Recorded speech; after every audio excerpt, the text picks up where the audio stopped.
Yerski, what's the word, gang? How we feeling tonight, bros? Your boy just got off work, man. Long day at work, gang. We back in for another stream. I'm trying to be consistent, get back on my schedule.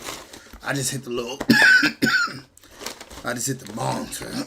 You know how that go. Yeah, get my lungs together. Let me pull up chat real quick, gang. We got a couple videos to get to, man. We got Tory Lanez update, I think, or we got some update on the Tory Lanez situation. So we got to get to that. I just hit the little. We got to get to that. Yes, look at me, listen to me coughing. It's crazy. I'd be wilding, coughing like I'm on, man. Like I said, I just hit the bomb, man. You know that go. But yeah, man, I got some McDonald's, man. I do got to eat. This is my dinner. I just got to the crib, ran home, jumped on stream, get to my duties. But I definitely do gotta eat though. Son, put my apple pies over here. I hate to eat McDonald's so often, bro, but it's sometimes when you live in this life, bro, this life don't allow you to have time to eat much more than a little McDonald's, bro. I be trying to cook, man. At least when I cook, I got food for 2 days. And it's good, fresh food that I know I'm gonna enjoy because I made it. Or if it's made by somebody else, but either way, as long as it's home cooked. You know what I mean? You can eat it more than once. My food up out of here. My bad. Let me get right. Let me set myself up real quick to kill this. I'll be done with this food in 5 minutes. We're going to watch this video in the meantime while we're together as a family while I eat this. Man. All right, let's get right to it, man. Welcome to the stream, everybody that's here. Anybody that's popping in later, I rock with y'all. I appreciate y'all all. Y'all know that. Y'all my hearties. My fries got a little cold, man.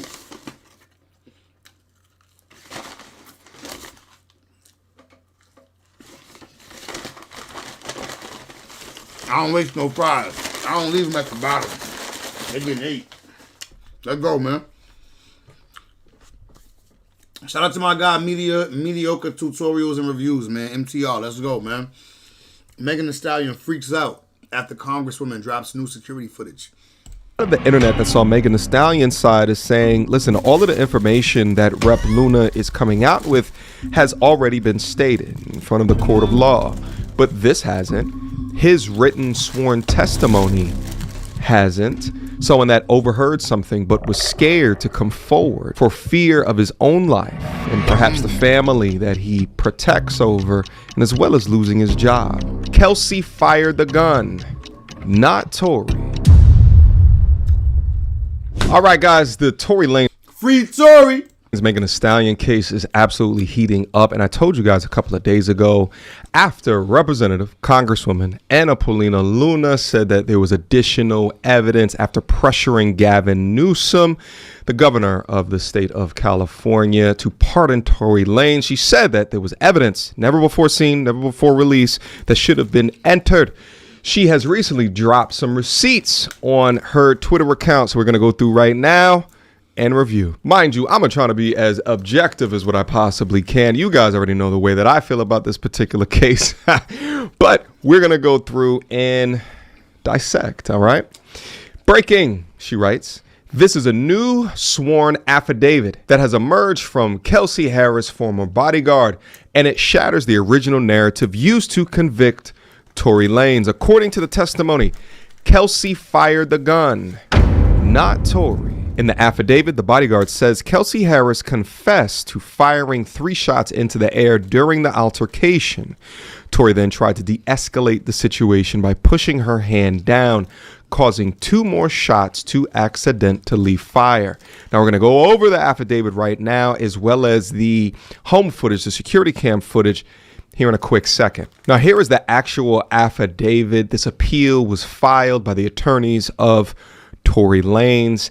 Now we're going to have to remove some of the address information because it's right here. But it says here on number 4, I have firsthand knowledge of the facts in question that took place on the 2 days that Mrs. Kelsey Harris testified, which was December 14th and 15th, 2022, which is the basis of the above cited proceedings. Now, I know this is small, guys. Bear with me. I actually don't know how to zoom in yet on this on these Apple products, but it says, I work for Elite Security Incorporated for approximately 2 years and longer than this for the owner of this company on various similar projects. Ms. Kelsey Harris hired Elite Security to accompany her to the court 2 days she was testifying. This is the only time she has been a client. I have not worked for Daystar Peterson nor Megan Pete. Number 7, I heard these statements as we were So they can't say, oh, this person is super biased for Tory Lanez. He never even worked for Tory Lanez. He just said he don't want to see an innocent person sitting in jail. Car getting a bite to eat after court. We went to a restaurant named Fixings. Number 8, Miss Harris and the father of her child were the only people in the car. She later also said similar statements to her attorney of record in front of the courthouse and in the cafeteria. She was nervous and speaking generally, asking questions. Her lawyer was telling her it would be okay and she could plead the fifth if she was uncomfortable. Number 9, I heard Miss Harris's question.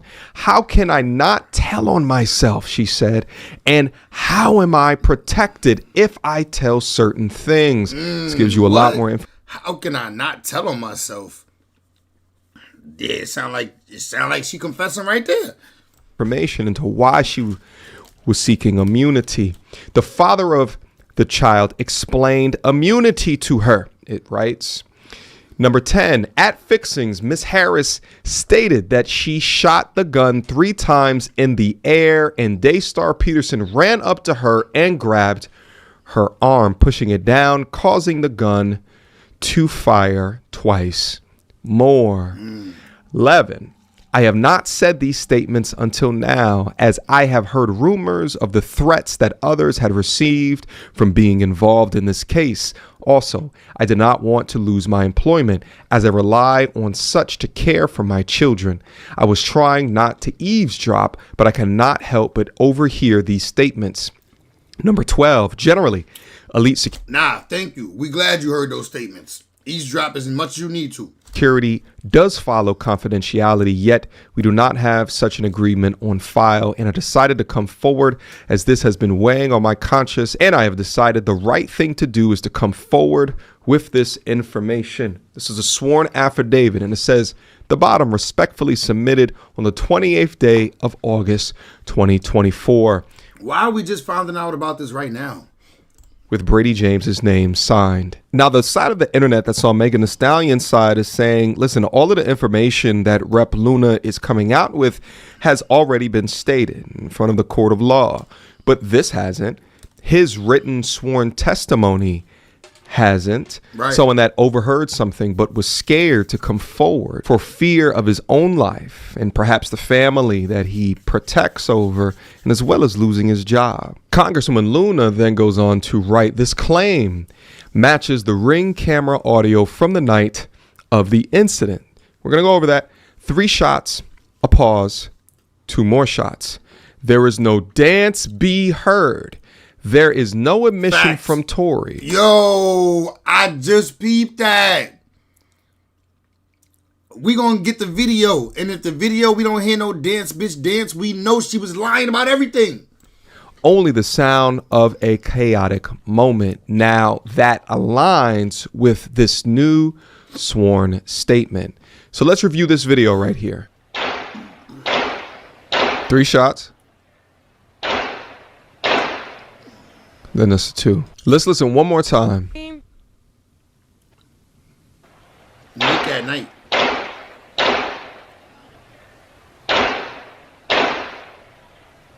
Now, what's interesting about the audio is that between the first 3 shots and then the next 2 shots, there's something that's being said. Now, it either sounds like stop it, but it can also sound like dance bitch. But there are people on the internet that's saying that that's the dance B that Megan Thee Stallion said Tory screamed in the moment of firing. Everything happens so fast. And all I hear is this man screaming. Is he said, dance, bitch. And he started shooting. And I'm just like, oh, my God. To me, it sounds like stop it. All right. So if we listen to the testimony from the security guard, Kelsey starts firing into the air. Tory says, stop it, runs over, tries to put his hand to lower it.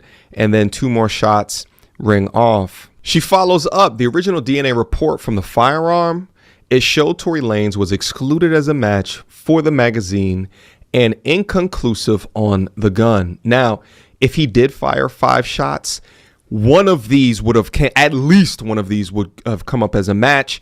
Both of them should have come up as a match, but with no match for the magazine, inconclusive for DNA. Well, remember though, the only person's DNA that would be on the magazine is the person who loaded it, because the magazine is inside the gun, unless they talk about the bottom of the magazine. Gun without the firearm in the courtroom, without bullets being found. This is just coming across as even more fishy. She goes on to say this supports the theory that someone else, parentheses Kelsey, fired it, especially with her confession and the matching shot pattern on the audio. In previously deleted posts, Megan Thee Stallion has been on record saying that she was walking away from the situation. She was walking away from the car. Facts. And then she heard the shots. But at the same junction, she was shot in the back of her feet. How do you get shot in the back of your feet, but you know who shot you? Makes no sense. I was walking away from the car and I got shot in the back of my foot. She doesn't ever show the other foot that she claims she got shot in. And I'm not trying to, again, I hate that this is coming off like I'm trying to come for her and whatever cases, but this is what I'm having to endure and watch when I'm knowing certain facts. The other way, how can you even identify criminal or malicious intent if you're not seeing what's going on behind you? It doesn't even make sense. And so it's like, I'm looking at this and I'm just like, yo, this is not right. Like, and I do see when people are getting at her, and there's times when I'm like, damn, like, do I help her or do I speak up and say, yo, don't talk about her, whatever the cases are. But if I do that, then it's like I'm coming off like I'm guilty. And then if I say something about having remorse like I would like to, or saying something about certain things, it's like I come off like I'm guilty of something that I didn't do. So I had to be quiet on certain places. Now, I need y'all to really take this in and understand like how this works at this point. She goes on to say that the forensic evidence tells the real story here. The firearm had 4 DNA profiles, 2 male and 2 female. The main male contributor, 90%, was not Tory. 0 fingerprints from Tory. 0% of Tory's DNA on the magazine. Just a 0.01% chance of Tory's DNA on the firearm. Remember, 0.01 could be any black man. 0.01. 0% of Tory's DNA though. However, Tory is a black man. So just a 0.01 chance of Tory's DNA on a gun. Kelsey Harris had gunshot residue on her hands, but her DNA and fingerprints were never tested. So now we have a sworn affidavit from Kelsey's own bodyguard, driver, audio footage that confirms the bodyguard's account, DNA evidence that doesn't place Tory as the shooter, and yet he still sits in prison. This is no longer justice. This is a miscarriage of it. Free Tory Lanez. She stood up on business again and added Governor Newsom. Now, what's super important within all of this, as we all are beginning to understand this new information, is what did Kelsey say during testimony 3 years ago? Let's cross-reference the two. But he's saying it loud, and so Megan can hear this. So that kind of stirred her back up. So now they're arguing back together. At this point, it's uncontrollable. Can't stop it. And do you remember anything at this point that was being said between them? At this point, they're arguing. Yeah, I ain't even gonna lie. Kelsey is weak. Like, this is Kelsey right here, bro. Yeah, Herbert Freeman, what up, gang? My boy said, here we go again. 0.01 does not exclude, bro. Alright, I ain't gonna fight with you today, bro. You got it. But, bro, Kelsey Harris is weak. This how she looked. I thought she was attractive. I saw a picture of her before. She looked good. This picture don't do her no justice. At least Megan is I don't like Megan, but she look good. We're not gonna say act like she don't look good. Each other's artistry as a career as an artist. She's telling him like you're only this and that because you're on a remix with Patty. Harlow. And he's telling her things about her career as an artist, which I can't remember what he was telling her, but they just started hitting each other with their career as an artist. So now we're at the final, the next stop where the incident occurs. And this time Tory demands Quan to let us out. He's like, let these hoes out, let these bitches out the car. This is my car. Like, can you believe all of this shit because he was fucking a girl that looked like this? Look at Kelsey's face, bro. She like a gefilte fish. She's weak. And all of this, I know Tory ain't shoot Megan, but all of this because he was smashing both of them. Like, bro, you should have just told Kelsey, like, listen, that was a one night type thing. I'm fucking your friend now. Megan look way better. The ass is fat. She got the legendary Megan Thee Stallion knees. And so we're like, okay, we'll get out. So he pulled the car over, and Megan jumps out of her seat, which is the front seat. I open up my door, which I'm behind Megan. And when you're getting out of a vehicle, you're not really just like looking at any direction. You're just kind of getting out the vehicle, Especially, we didn't expect anything to happen next, so we're just getting out the vehicle. I get out of my side. No sooner do you know, you start hearing gunshots going off. I look up about it was 5 gunshots. I look up maybe at the second or third gunshot. That's when I look up, and you see Tory. He's now in the front seat. I guess he must have jumped over. It was very smooth transition because we didn't hear it, I didn't hear it, and he's leaning over. Bro, this sound like this nigga Tory Lanez is 007. Bro, do we think this nigga Tory Lanez is James Bond?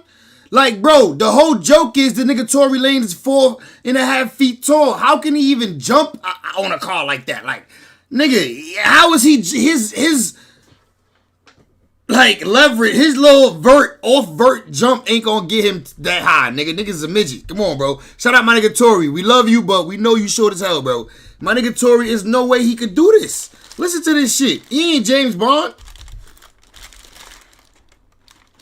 She think he James Bond, y'all. 007. You see Tory. He's now in the front seat. Look at this. I guess he must have jumped over. He jumped over? It was very... Nah, that nigga is a midget. He definitely could jump over. Nah, that shit makes sense. Let me stop.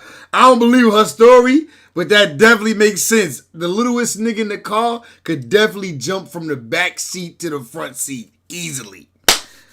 Smallest, y'all know y'all done seen some little niggas do that before. I know y'all done seen one of y'all homies who dumb small jump from the back to the front. Like, or you almost get caught in the DUI. You like, switch seats with me.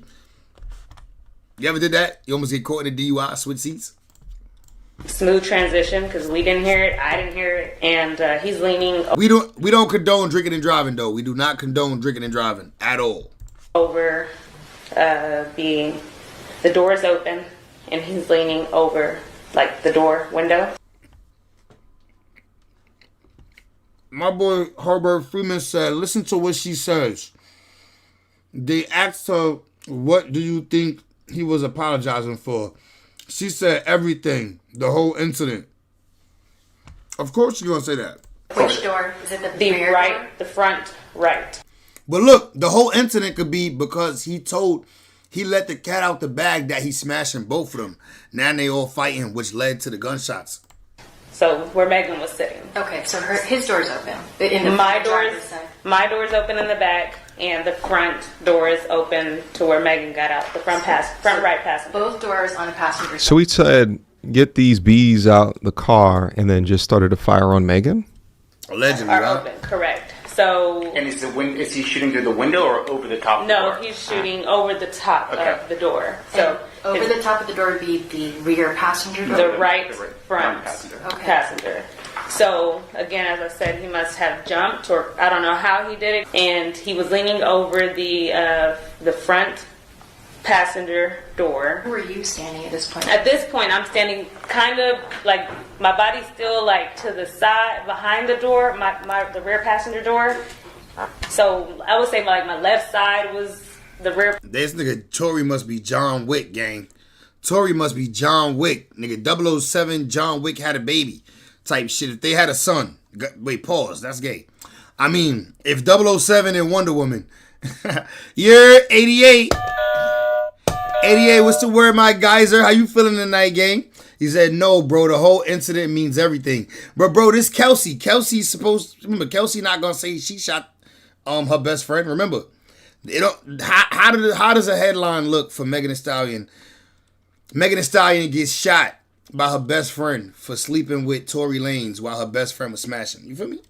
Passenger on my right side was kind of like this. Like, this is the door, and I'm... Are you still partially in the car at this point? No, I'm out of the vehicle. I'm out of the vehicle. I'm just not around my door yet. Yeah. So... You know, where's Megan? So, I was about to speak on Megan. So, she was walking away when this happened, but by the third, fourth shot, and by the time I look up, she's facing towards us. And I've described it like a deer in headlights. Cap. Remember, she was walking away. She got shot from the back. Even in the fake little cartoon video we saw, she got shot from the back and flew and fell. That was a fake ass. That shit was mad dramatic, that cartoon. I'm short. I'm 4'11". The vehicle is kind of a little raised up, higher than me, so I can't really see. I can only see from her chest up. That's all I can see. You didn't spend the night at the jail, right? Definitely spent the night. Well, I mean, I was there all night. It was that same night, though. Oh, yes, that Yeah. same So that then same, you got released like that after morning. several hours that Correct. morning. Okay. So when you get released, at some point you make a trip over to the hospital, correct? So when I get released, they released me and Quan together. And outside of the jail, Quan said, he made a comment and was like, money talks or something. Something similar to those words, I don't know. I was confused. He also said that Tory was trying to protect me. And I said, protect me from what? He's like, you'll find out later. Like, everybody was playing mind games with me. I don't know what's going on. We went to the hospital. I sat outside the hospital. Like, I was not outside the room or anything. I was actually outside, sitting in the car on the street. Okay. She said that Megan couldn't have guessed. So I thought that was... Yo, she was trying to insinuate that Tory was offering her money. But mind you, the bodyguard ain't even speak to Tory Lanez yet at this point. Tory Lanez is locked up still. The bodyguard and Kelsey both got out. They both got out of jail. And she said, the bodyguard said, oh, money talks or something like that, trying to insinuate that he trying to negotiate with her to change the story type shit. Once again, appreciate y'all letting me speak. You already, yo, Herbert, you already know, my guy. I thought that was true. I'm still sitting in the car. I received a call from a jail. Didn't think that it was Tory because I actually knew somebody in jail, and he had called often, and I would answer his call. And so I just thought it was him because it was normal for him to call early or later. So when I answered it, it was Tory. Honestly, I know in that call he did ask where Megan was, and I believe I told him in the hospital. I believe he apologized. And what do you think he was apologizing for? I mean, everything that unfolded that night and the incident, which, you know. Yeah. You didn't see her at all since she went. If you want to say Tory responsible for everything unfolding, we could take that. Yeah, you ended up shooting your best friend Megan Thee Stallion because he let the cat out the bag that she was doing you dirty, smashing him behind your back. She was doing you dirty. You know, women get real emotional and territorial about shit. They'll shoot a bitch over some shit. You went to the hospital? No, it was... Did you tell... Remember what Cardi B said? I'm fighting for my bitches and I'm fighting over a dick too. These bitches is crazy, bro, over the dick. Often, Megan, at least have you phoned or text at some point? These queens, I mean. Later on in text messages, we did talk. She had finally texted me, but, you know, this is somebody that I was with for years, day to day, every day. I know her. Like, that was my best friend. I knew her like the back of my hand. Sounds sort of like a believable story if it wasn't for the new sworn affidavit from the bodyguard. But I think it's actually crazy to think that Tory, and I know he's not a large man, right? He jumped into the front of the seat. I mean, I guess it was an SUV, so it was a little bit more clearance there. Opened up the door and began to fire over the passenger door 5 times after wanting both of you guys to get out the car. It still doesn't make a lot of sense, especially when you combine it with the idea that not any of his DNA essentially was found on the gun and he had no residue. Right. Do you see, bro? Any of his DNA, essentially. None of it was found on the gun. 0.01 is crazy. Out of 100%, 0.01. It's crazy. it still doesn't make a lot of sense, especially when you combine it with the idea that not any of his DNA essentially was found on the gun, and he had no residue on him. All right, well, now we have all of the cards laid out on the table of what the defense wants Tory Lanez pardon over. I put the question back into you guys, right? Do you think that it is enough receipts, enough evidence for a pardoning of Tory? I personally think that it's enough to get him out of jail while they substantiate the new claims, specifically this new testimony from this guy who apparently was on his conscience for years now. Finally wants to come forward, and I don't know if he's come forward after seeing the stabbing. What do y'all think, man? Do y'all think this is enough evidence to bring Tory home? Of Tory Lanez, and this was kind of just this thing on his conscience. Hearing a 3 shots, then a pause, which corroborates the security guards. I'm gonna be honest. I didn't hear him say nothing about the gunshot residue. I heard him say the DNA. I didn't hear him say nothing about the gunshot residue.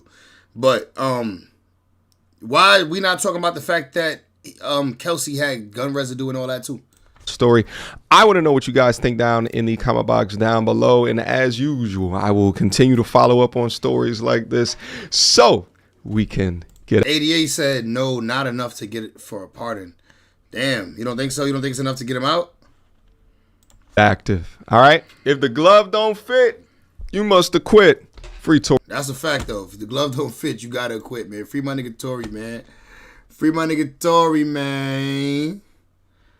Alright, we got a couple of shit to get to too. We're not gonna run up all Tory Lanez tonight. We got a lot of shit to get to. We got Trap Lil Ross dropped a new video, and I ain't gonna lie, I'm excited to watch it cause I don't know what, like, I never knew this nigga Munna Duke was a murderer. So we gotta get to that. But before we get to that though, we gotta get to this one more Tory Lanez video real quick. One more. This Flacco. Tory Lanez and Megan Thee Stallion Let's see what Flacco talking about. situation that we've been covering for the last year and a half. It's scary. And it gets scarier the more you dig through the rabbit hole. Because the deeper you go, the quicker you realize this. Nah, my nigga MTR is keeping it real. He keeping it real, man. Free Tory, man. And us niggas gotta stick together. This is much bigger than Tory Lanez and Megan Thee Stallion. There's a lot more characters at play here who participated in a railroading of Tory Lanez. And they didn't participate in a railroading of Tory. Mind you, Flacco at one point was saying Tory Lanez was guilty. Flacco at one point didn't have no belief in Tory Lanez. Now he on Tory Lanez side because niggas know what's going on, bro. Due to Remy Ma and Pap situation. Copy. We could get to that. That's gonna be a long situation, but I got you. We could get to that. Tory Lanez, because they had this infinity for Megan Thee Stallion, or they care for Megan Thee Stallion. As far as I'm concerned, Megan Thee Stallion was also used as a pawn in this situation. This is much deeper than celebrity culture. This goes to politics. See, as we dig deeper and we learn more about the situation, new characters begin to get introduced, like George Gascon, the district attorney for Los Angeles, who just lost his re-election. We heard, that possibly he could be exonerated here. I want you to give my audience what they don't know and your analysis of actually what went down. Well, first and foremost, thank you for having me. And I got to tell you, I've been involved in looking into this case for almost about 6 months exactly now. It was brought to me by a board member, Diana London, with the Caldwell Institute for Public Safety, who regularly says she believed Tory Lanez was innocent.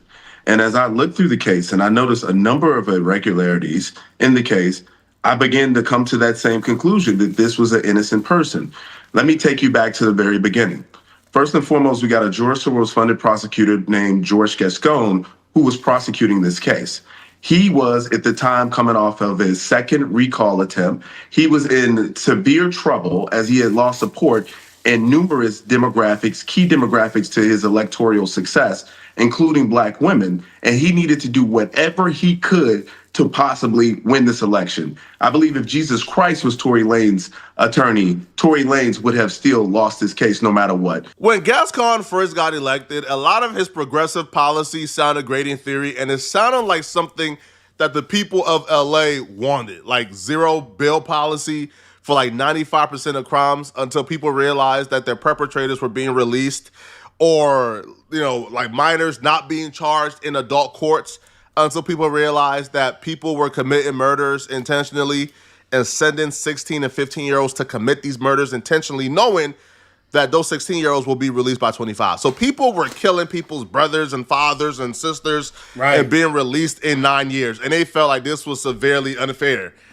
So they turned on Gascon, right? And when Gascon tried to get reelected, he realized fairly quickly, they not messing with me, bro. Like, these people are not feeling me no more. It got so bad for Gascon, they were literally trying to recall him and get him out of here. They wanted him gone.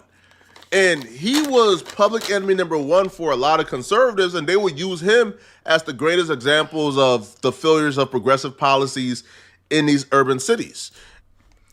Oh, yeah, nah, my nigga Herbert said he wasn't talking about Flacco. He was talking about MTR. And nigga 88 said, of course he getting more views and accusing him. Nah, man, Megan Thee Stallion is way more Megan Thee Stallion supporters than they are Tory supporters. But I get what you're saying though. And people will look at Los Angeles and the crime rates and how unsafe the streets were, and they will blame it all on Gascon. Gascon understood this. He understood the public backlash coming from Twitter, understood the narrative, and he understood he was losing supporters. So him doing this, him going full progressive mode, doing things in his Tory Lanez case that he didn't do for other cases to try to win over the hearts of rap fans, of black women who support Megan Thee Stallion, to send a message, that's not too far-fetched, to be honest. At first, I probably thought it was. But now, as I look deep, that's not too far-fetched, bro. Tory's attorneys have alleged prosecutorial misconduct, suppressing of evidence, exculpatory evidence being withheld. And I believe them based on the facts. But why is it that they never tested her DNA onto the gun?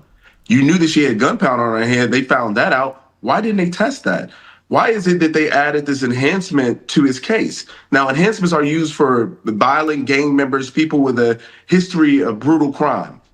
George Gascon has had numerous people who have had brutal crimes that he didn't recommend an enhancement. One by the name of Raymond Danger Gonzalez, who murdered, premeditated 2 individuals, including... Wait, so you don't give him the enhancement, but you give Tory Lanez the enhancement? A teenager, and he stole their money. No recommendation for enhancements from George Gascon or the General Hospital actor Johnny Wagner. He was brutally murdered. No recommendation for enhancements. So this led me to believe instantly that George Gascon had put on a front. He wanted to pretend to be tough on crime so he could have a silver bullet for his next election because he had a black woman that he can say that he protected. And it's insane that unfairness is... Yo, is y'all niggas paying attention to the drawing behind my son right here, bro? I ain't gonna lie. My son definitely got a filter on in this video. But y'all niggas paying attention to the cartoon behind him, the house? Is it on fire? Is that like smoke coming from the house? The house is on fire, bro? Like, that's terrible. Is pushing through our justice system, but we've seen this with numerous cases with George Gascon. And that's why the Caldwell Institute got involved in this case, because injustice anywhere is a threat to justice everywhere. The playbook that Gascon tried to run isn't a new playbook. It's actually a pretty effective playbook. Gascon was just so bad and did too much damage that it was too late for him. It didn't work. But the playbook is ran in the presidential election almost every 4 years. Think about it, bruh. Think about it. How come the police shooting of black men aren't publicized until it's election year? Think about it for a second, bro. Think about real shit, though. All the instances of police shootings that come to your mind immediately. How come those incidents only happen? Well, they happen frequently, but they only get publicized and blasted to the masses in terms of CNN, Fox News, every news outlet, social media, marching, protesting, looting. All the chaos happens during the election year. That's because you know what happens? People trying to get elected. Some of that money gets thrown out to these media companies, gets marketed. They push the money into spreading and publicizing the police shooting because they want to fearmonger. They want to create this illusion that they're about to step in and save you from this big bad monster. Then once they get elected, the big bad monster that you thought was prevalent and a really big deal, you come to find out, okay, those are fringe cases. Those cases probably happen once in 1,000. You, like, bro, in your life, you'll probably never experience that. That's cap. But you go 4 years without really thinking about it. And this nigga Flacco just say black people will probably go their whole lives without us thinking about shit like that. Black people literally die to the police every day. But I ain't gonna lie, more and more white people is dying to the hands of police. I think right now more white people was getting killed by police than black people. No funny shit. And I don't know why, bro. You know what it is? That white privilege shit ain't working no more. That white privilege shit that used to work on the police is killing everybody now, nigga. And like they just out of hand, nigga. Everybody get it. No funny shit. No funny shit. They out of hand now, nigga. Everybody get it. Police killing more white people than black people these days. I looked it up. It's true. More white people died like last year to police than black people. But it's also because more white people was doing some wild shit. And then right when the election year comes again, boom, you got another big story that's everywhere, and now they want to fearmonger you again. That's what George Gascon tried to do. After years of allowing murderers to go free, allowing robbers and looters to come out without any bond, he wanted to be harder on Tory Lanez than literal murderers. He wanted to give Tory Lanez enhancements that he didn't give to actually people who killed people. That's what's crazy, bro. Like, how you let a murderer go, no enhancements, but give Tory Lanez an enhancement? Only because it was big in the media. Even if you believe that Tory Lanez is guilty, think about it. Do you think it's fair that Tory Lanez would get a gun enhancement when people who have actually killed people don't? It's crazy. It doesn't make sense, right? And I'm not talking about people already serving life. I'm talking about people who have literally killed somebody and come home in like 10 years. At this point, it's not if Tory Lanez is going to get released, it's when is Tory Lanez going to get released. Because the justice system is going to prevail, bruh. This level of corruptness has to be corrected that's how for the sake of... That's our Joan right there. That's our girl right there. This is Miss Paulino. She with Trump. She with Uncle Trump. Oh, it's a wrap. She gonna definitely get with Uncle T. She gonna get Tory out, man. That's a fact. Shout out to Miss Paulino right for now. Constitution. Now, Tory Lanez's father and Congresswoman Anna Paulina Luna, who is also really close friends with Trump, has been campaigning on behalf of Tory Lanez. And you know this situation is bad. You know it's really corrupt. When you have people who are on the opposite side of things, who usually don't agree when they start agreeing on things. When you have Piers Morgan calling Megan Thee Stallion inconsistent and a liar, you know you have a problem on your hands here, bruh. Now, Anna Paulina seen Trump yesterday. I'm sure she talked to Trump about this. Now, she's calling on Governor Newsom to pardon Tory Lanez. But it don't even have to be a full-on pardon. All they literally have to do is get rid of the gun enhancement. The gun enhancement is why Tory Lanez is currently in jail right now. Without the gun enhancement, Tory Lanez will be out of jail right now. He will be, he'll be out. Like, it'll be time served. You take away the gun enhancement and Tory Lanez have served enough time. He qualified. Bring Tory home, man. For that 85%. He'll be out right now. So this is not a situation of, free Tory Lanez because, pardon him, he's 100% innocent. Okay, cool. All right. But this is a situation of take away the gun enhancement that was very unusual and don't happen to a lot of people under Gascon. Tory Lanez's father and Congresswoman Luna was on Piers Morgan today. And while on Piers Morgan, they gave such a compelling argument that even Piers Morgan had to call out Megan Thee Stallion for being inconsistent and lying. I don't think you need to be a conspiracy theorist, Representative Luna, to see there's a lot of inconsistency going on here. She denied to Gayle King that there was any relationship with Tory. She then admits that there had been, that she lied. She doesn't admit to lying about the circumstances of the shooting, but certainly this goes to the heart of her veracity. That's bad news for Megan Thee Stallion altogether. Where you have Piers Morgan on a platform this big calling you a liar and claiming that your past statements of you lying can actually be used to determine the veracity of your overall statements on Tory Lanez. That's bad. Now, Tory Lanez's father actually laid out a pretty solid case for Tory Lanez. On his platform, he actually spoke to the corruptness of what took place to Tory Lanez at trial. I was there when Sean Kelly was supposed to testify. Sean Kelly was the defense witness. Tory Lanez and them called Sean Kelly to the witness stand because Sean Kelly gave a statement to the police testifying that he seen a woman fire the gun. When Sean Kelly got to that office, man, the prosecutors brought him upstairs. Listen, everybody knows this but y'all, man. Not y'all. Shout out to the chat.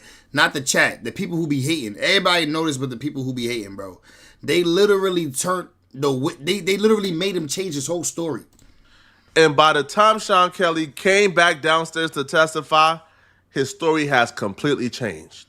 And a lot of us sat there with our mouths open like, what? Sean Kelly's statement got so bad and it was so contradicting to what he told the police that Tory Lanez's team filed or they petitioned to treat Sean Kelly as a hostile witness. That's when your witness turns against you. So now you got to treat him as if it's a cross-examination. Right. And that's what they did. Sean Kelly had this entire story he already gave where he saw a woman shoot. Then when he hopped on the stand, he said he saw a woman shoot and a man shoot. Walking through this, I'll never forget the day when we're sitting outside of the courtroom getting ready for court to reconvene. And imagine the only independent witness, which should have been the only objective witness in this case, was a gentleman by the name of Sean Kelly. Interestingly enough, the only person that would be able to have an unbiased viewpoint of what actually happened. Imagine that the prosecution did not want to call that witness. Why? This is the only independent witness, but yet you don't want to call this person because obviously his bird's eye view will not support what you want the narrative to be. And so when we sat outside, my wife and I, we saw this gentleman come in and we sat down and it was identified for... Bro, that was after, bro. That was after. After he got out from talking to them, they took him upstairs and he changed his statement. That's when he said that what you write in here, Herbert. I swear, I'm not capping to you, bro. His original statement was on Tory Lanez's side. I said, oh, this is Mr. Sean Kelly. He's sitting across from us on the other side of the hallway. And as we sat there, the prosecution came out, one of their detectives or investigators rather, and one of the prosecutors, they took this gentleman, they went upstairs, I believe it was to the 14th floor at that time. By the time this man came down, the witness they did not want to call, this man came down and his testimony became so embellished with...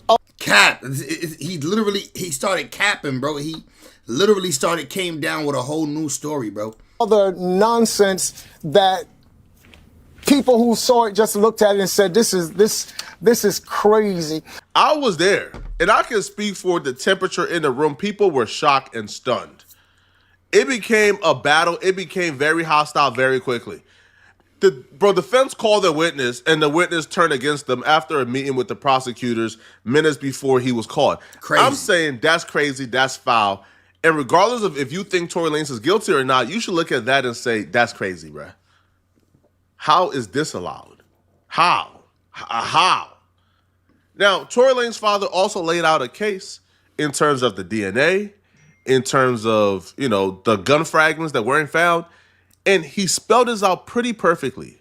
Just one last question, because you made me think of this. But if your son was not responsible for Megan Thee Stallion being shot, we do know that indisputably she was shot. Who shot her? First of all, the whole idea of her being shot is a speculation.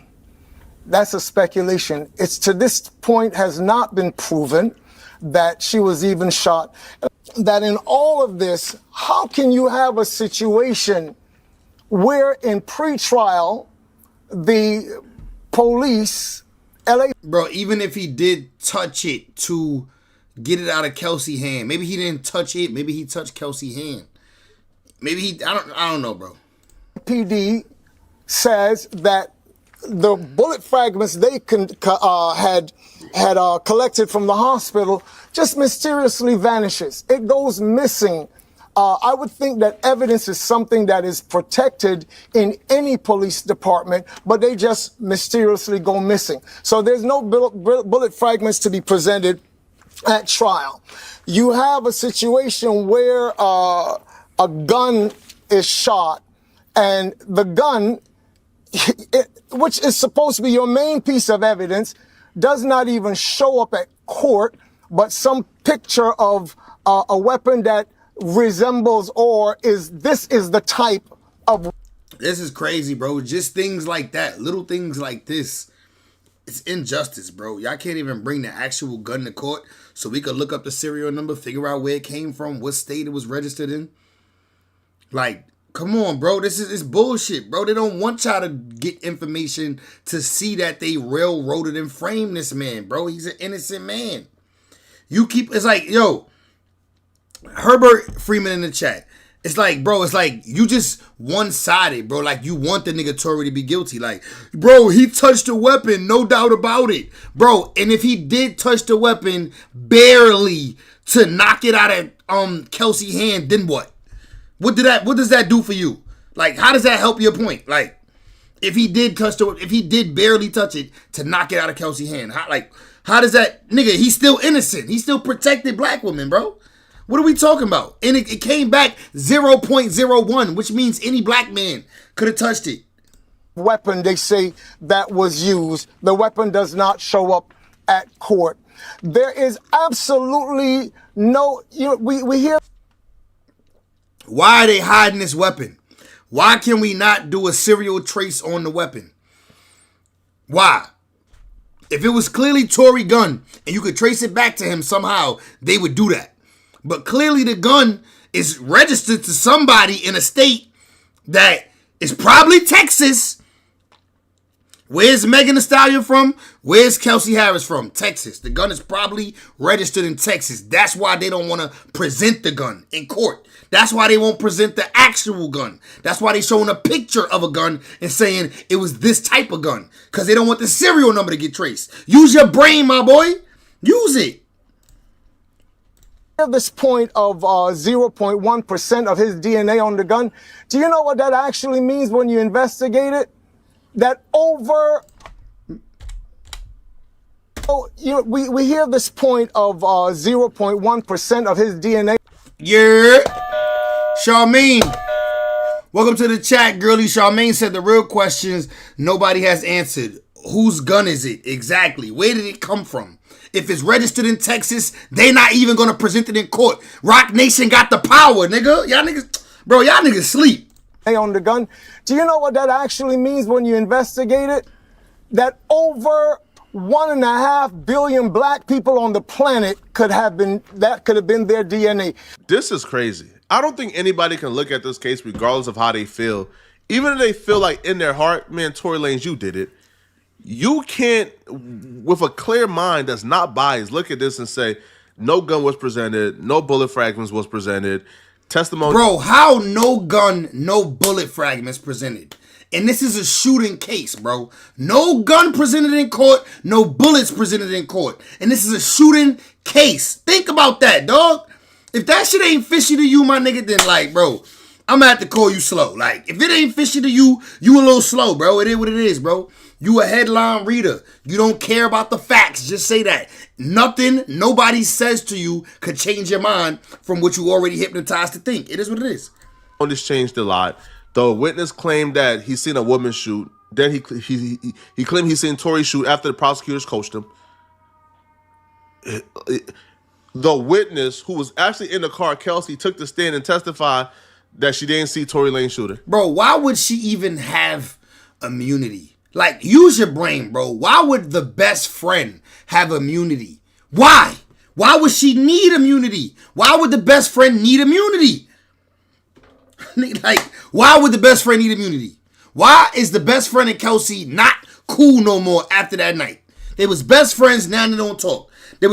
After that night, she wasn't friends with Megan no more, but she friends with Tory enough to let him call her. And then tell him her location. Tell him the location of where Megan at. But he shot him, right? All right. She don't know what happened. Okay, so she wasn't blanked. You asking me that or you telling me? I don't know. What I'm saying is it's fishy, bro. The fact that there's no gun and there's no bullet fragments should make you question shit. It should make you think about stuff. It should make you, like, bro, I'm literally sitting here saying more than I have to. One or two things being wrong with this case should make y'all be like, let me open my mind and let me say, damn, I believed all this for all these years, but all these facts is being presented. Let me open my mind and think, be an independent thinker. Let me not just go by the headline. Let me not just be like, well, they said he did it, so he did it. Nigga, where's the gun? Where's the bullets? Why his DNA not on the gun? 0.01 out of 100%. Come on, bro. What does that really mean? It could have been 1.5 billion black people. The whole thing been fishy from the beginning. Facts, Charmaine. Facts. Real people get that. Real people who actually know court and know cases get that. How's a shooting case? No gun, no bullets. Come on, bro. Bro, anybody can look at this and say, yo, Tory Lanez, you ain't get a fair shot in court. Facts. And I think that's what people are asking for, a fair shot. They're not saying, yo, overturn it and no, yo, overturn it, but bro, bring it back to court. Bring it back to court and have them have another shot in court. But let me know in the comment section, what do you guys think about this, man? Y'all think... So, if because she handled the weapon, fired off the first two shots, so do you believe Tory Lanez tried to save the day? Or do you believe Tory Lanez shot her in the foot? Like, what do you believe? Because if you believe she the one that had the gun first and shot off the first two shots, then what do you think Tory Lanez's role in this was? That Gascon. I'm talking to Herbert because he put, because she handled the weapon, fired off the first two shots. So I'm trying to figure out what he think Tory Lanez did in this. Chat. Did this? Y'all think Tory Lanez is being railroaded by a politician? Does this go much deeper than Rock Nation and Megan Thee Stallion? Let me know in the comment section. If you're still watching, click. All right, look, my boy Herbert wanted me to get into this next, so we're going to get into this next. He said he wanted me to jump into this Remy Ma panics after being exposed by Papoose. We're going to jump into that because that was a request from my guy. He said, okay, so it was glass and the doctors lied. Bro, I don't know. You asking me, one thing I'm not going to do is sit here and lie. I'm not going to lie. I don't know. I'm not a doctor. I'm only going by what the doctor said. Remember, I said I believe she got shot because the doctor said it. That's what I said. I said, I'm a jack, she got shot because the doctor said it. Listen, I'm not making up shit here. I'm not insinuating shit. I'm going by the facts that we know. So I can't tell you if she got shot or not. All I do know is she said it was glass first. The doctor said it was glass. Then she said she got shot and the doctor said it was consistent with getting shot. So it's weird. It's whatever she say at this point. The doctors is jacking whatever Megan jacking. Like, they with Rock Nation. It's all, you know what I mean? Same pot. Yo, some women. Now, let's see what's going on with this Remy Ma situation, though. Remy Ma, who is still... Shout out to Flacco, man. He coming with the content, the info. Shout out to my boy. Married to Papoose and got a child with Papoose. Tried to expose Papoose today on the internet unprovokingly, and it backfired tremendously. The last time I covered Remy Ma and Papoose, Remy Ma was exposing Papoose for being in a relationship with Claressa Shields. She felt exposing the fact that Papoose had moved on would ease the public backlash for cheating on Papoose while still married to Papoose with a battle rapper that were signed to her and Papoose Battle League. Instead of taking accountability for her own actions, Remy Ma is on Instagram blaming everybody for... Who y'all got in the 1v1, bro? Claressa Shields or Remy Ma? Who y'all got in the 1v1? No pistols.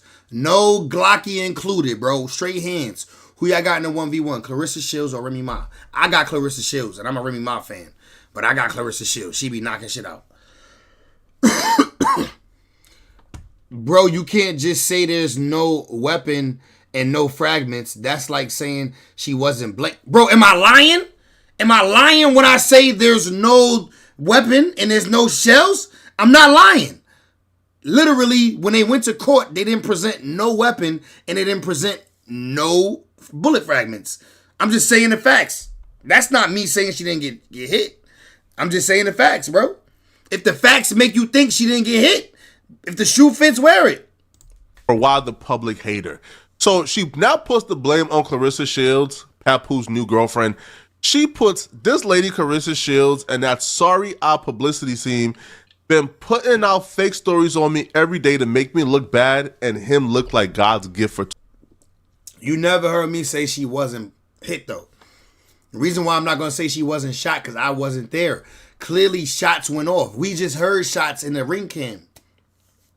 I'm not going to say she wasn't shot when there's clearly ring cam footage of shots going off. Like, clearly, Kelsey fired a gun. In my opinion, Kelsey fired a gun and Tory Lanez stopped her from killing Megan Thee Stallion.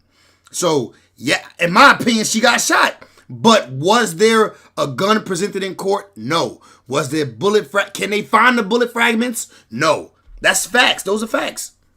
Too long. I begged Papoose to put out something to stop the narrative, and he kept telling me, just stay quiet. That's the best thing to do. Well, I'm tired, though.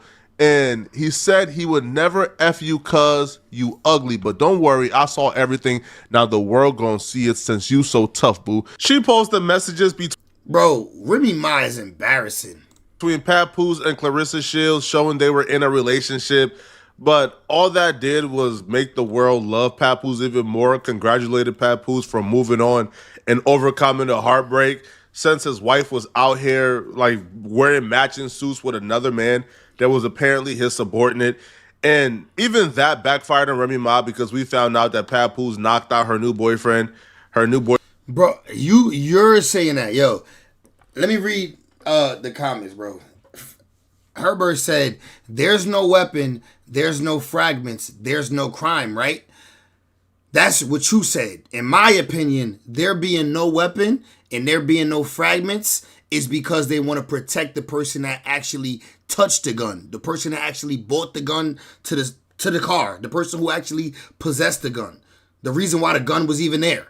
They want to protect that person. That's why there's no gun presented. I never said there was no crime, because if somebody got shot, that's a crime. Niggas in jail. There was a crime that was committed. He just not the nigga who committed it. You putting words in my mouth. Don't do that. I don't like when niggas put words in my mouth, because I ain't say that. You never heard me say there's no crime. You heard me say I believe she got shot, and we heard the ring footage and we heard the shots. You never heard me say that. What you did hear me say is, which is factual. You hear me saying all facts. These is all facts. When they went to court, no gun was presented. When they went to court, no bullet fragments were presented. We still don't know the serial number of the gun. We still don't know where the gun traces back to. If that don't make you think, if that don't make you be like, damn, why? Why would they not? This is court. It's their duty to do this research. It's their duty to figure out where that gun originated from. Who the first person that bought it? Where did it, like... Nigga, that's a part of law, bro. They supposed to do that. The fact that they didn't do that should make you question yourself. Should make you question your thoughts, nigga. Facts. No disrespect. But you should be questioning all the shit you've been thinking all these years. You've been thinking Tory was guilty. Now I'm giving you the information. It's hard for you to swallow it. Pause. It's hard for you to, like, take it in. Nigga, humans are able to change their mind when facts is presented, bro. Like, that's what smart people do. They get presented with facts, and they can change their mind. And be like, damn, I heard the facts. Let me change my mind. Let me not just run stupidly and follow headlines. You feel me? Boyfriend lost every battle. Remy Ma's name got dragged through the mud. She was no longer viewed as a wife. She was just viewed as somebody who was a scallywag. It just backfired badly, okay? So Remy Ma, after... Bro, do that? You believe that? So they couldn't have put it under Tory's seat. They doing all of this other shit. They setting Tory up in the worst way. They done line this nigga life up. You believe they couldn't just slip the gun under his seat? You believe they couldn't just say it was... Like, bro, come on, bro. If they railroading this nigga this bad, you don't believe they would put it under his seat? Like, come on, bro. They're trying to expose Papoose. And I don't know. When it comes to the being under Tory seat shit, I don't know. I don't know. I never saw the full body cam footage. I couldn't never get the full body cam footage from that night. It's like, you can't find it nowhere. You can find a little bit of it, but you can't see the whole thing. And you know why Tory didn't take the stand, nigga. He didn't want to be a rat. He was trying to save Megan and Kelsey. But in my opinion, that was dumb as shit, though. Because look what happened to him. Went into the shadows, and we hadn't heard from her since. That's until today. Remy Ma took to Instagram Live to target... Nah, Papoose was definitely balding.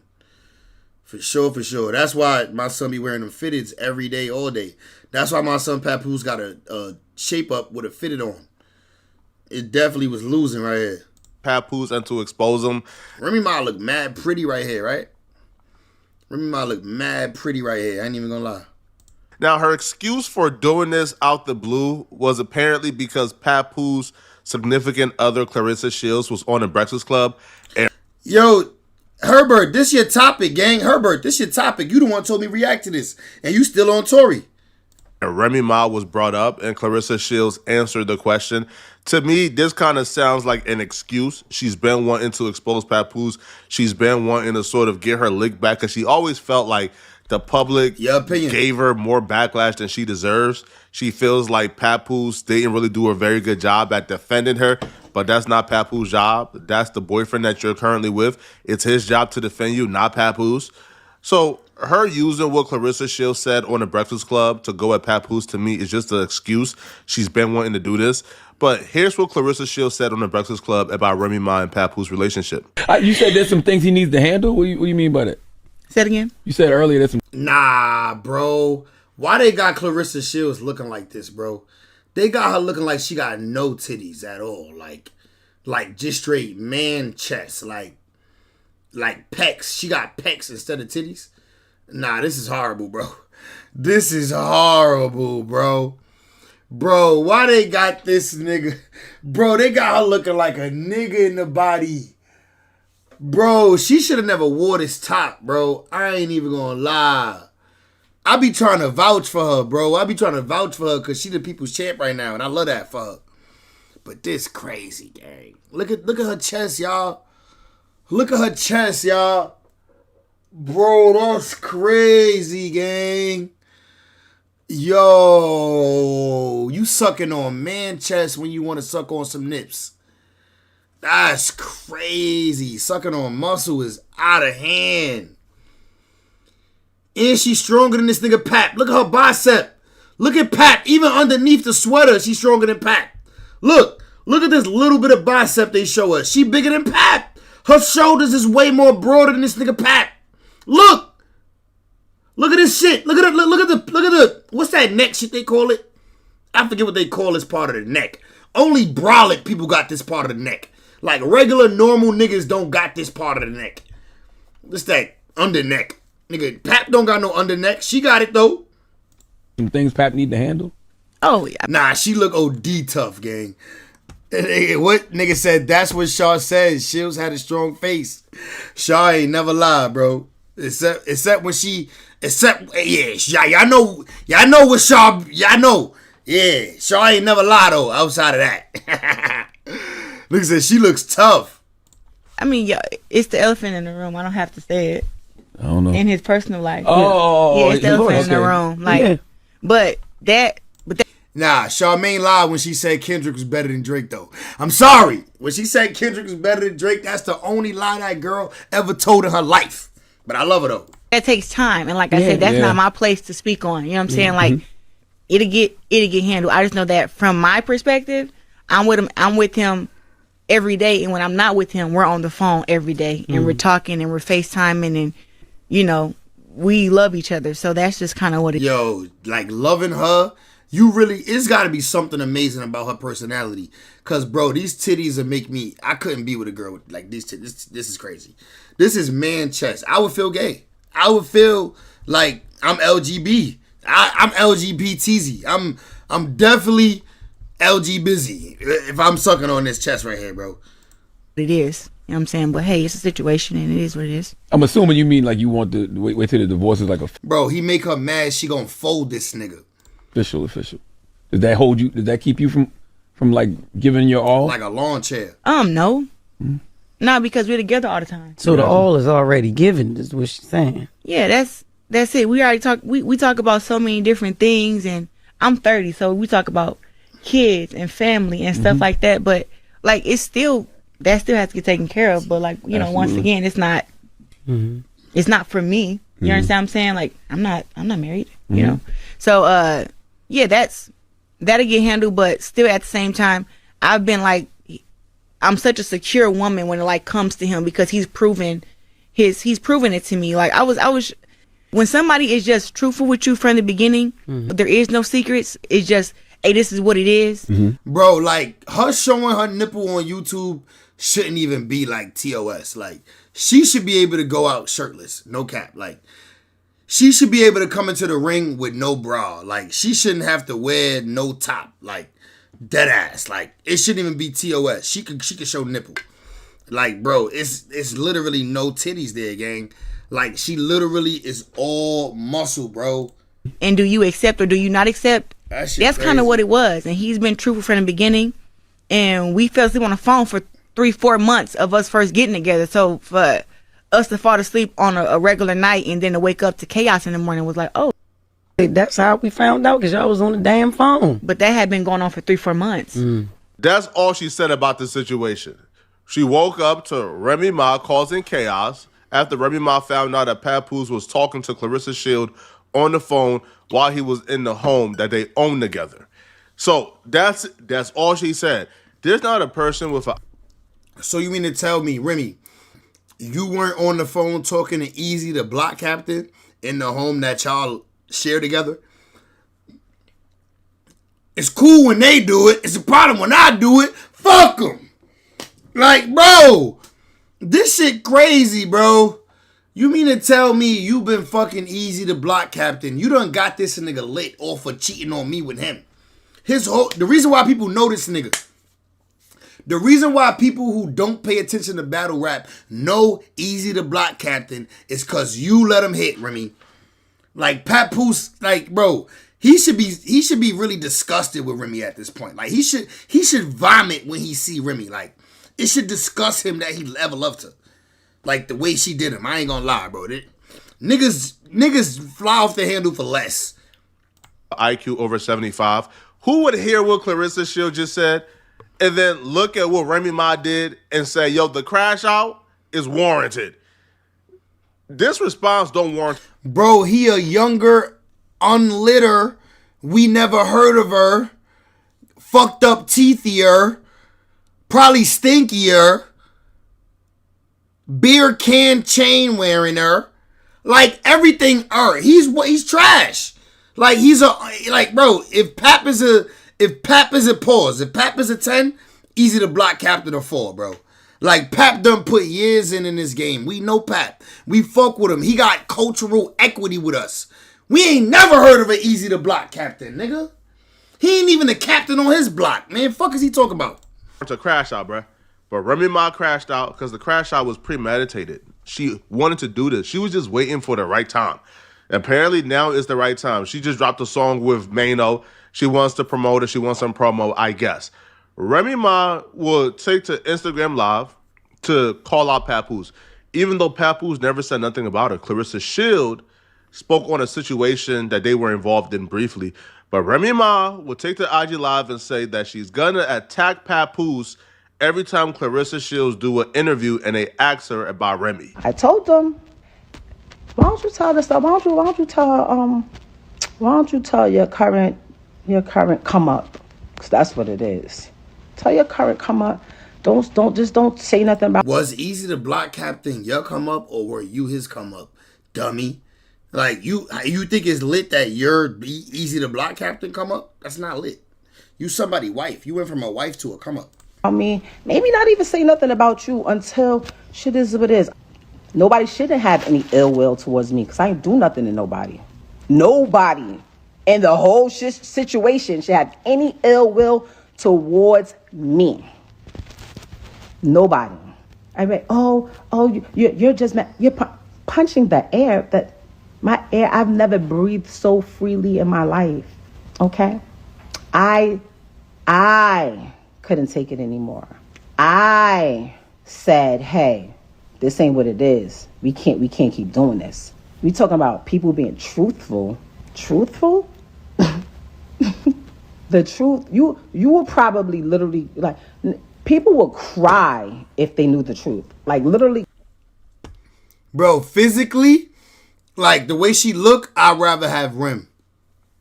But knowing the way Remy is on the inside, bro, I don't want that. That's a rotten soul, gang. I'm good. Remy on the outside, I ain't gonna lie. She look good. She pretty. I ain't gonna lie. She look good. Even the little cut over her lip is a little sexy to me. And her teeth is pretty and all that. But, and she got titties. Look at them titties compared to, look at Claressa Shields. Like, that chest is manly. Very manly. But I fuck with Claressa Shields, though.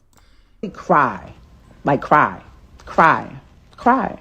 I look at it now and I feel sorry for old girl. Like I feel sorry for her because I know the circles that's being ran and wrapped around over there. Like I would cry. I feel bad. I feel bad. You ain't feel bad for Pat when you cheated on him. Shut up, Rem. We not rocking with you either. We just listening to your story. Stop calling me. Oh, everyone looks so much happier now. Girl, man, don't nobody fall in love faster than somebody with nowhere to stay.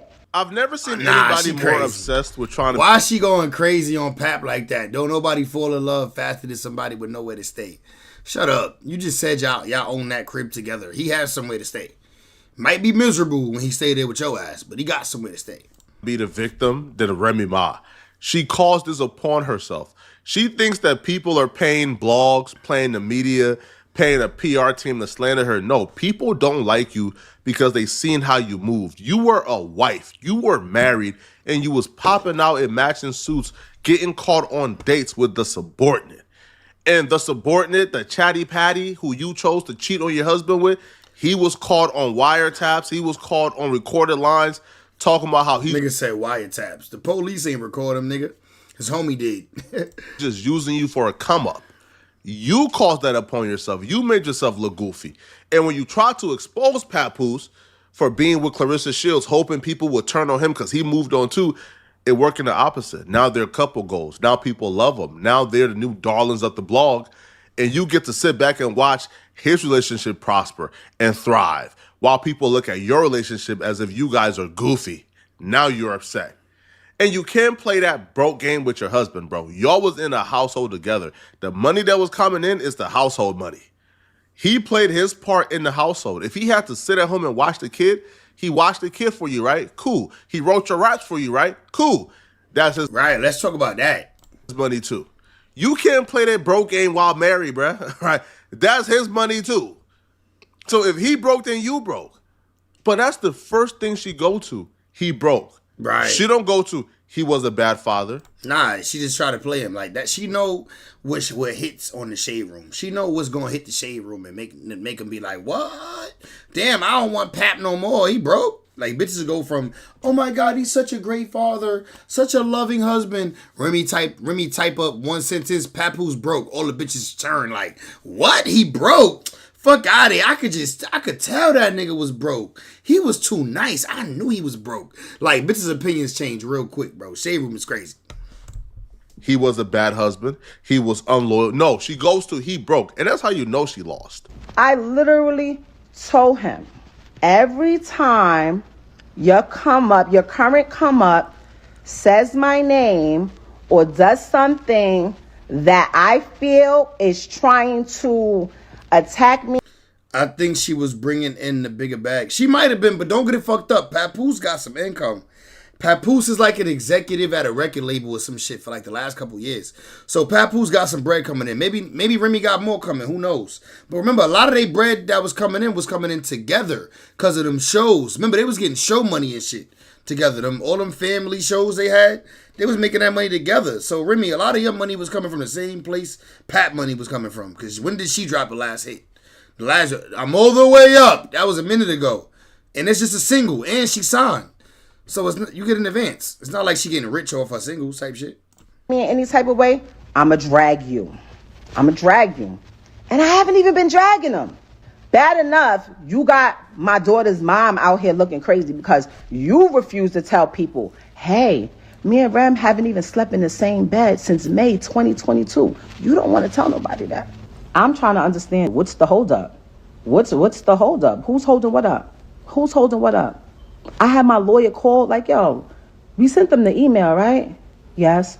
He gave his lawyer information? Yeah, you got it. You called him, right? What did she say? She said he hasn't retained her yet.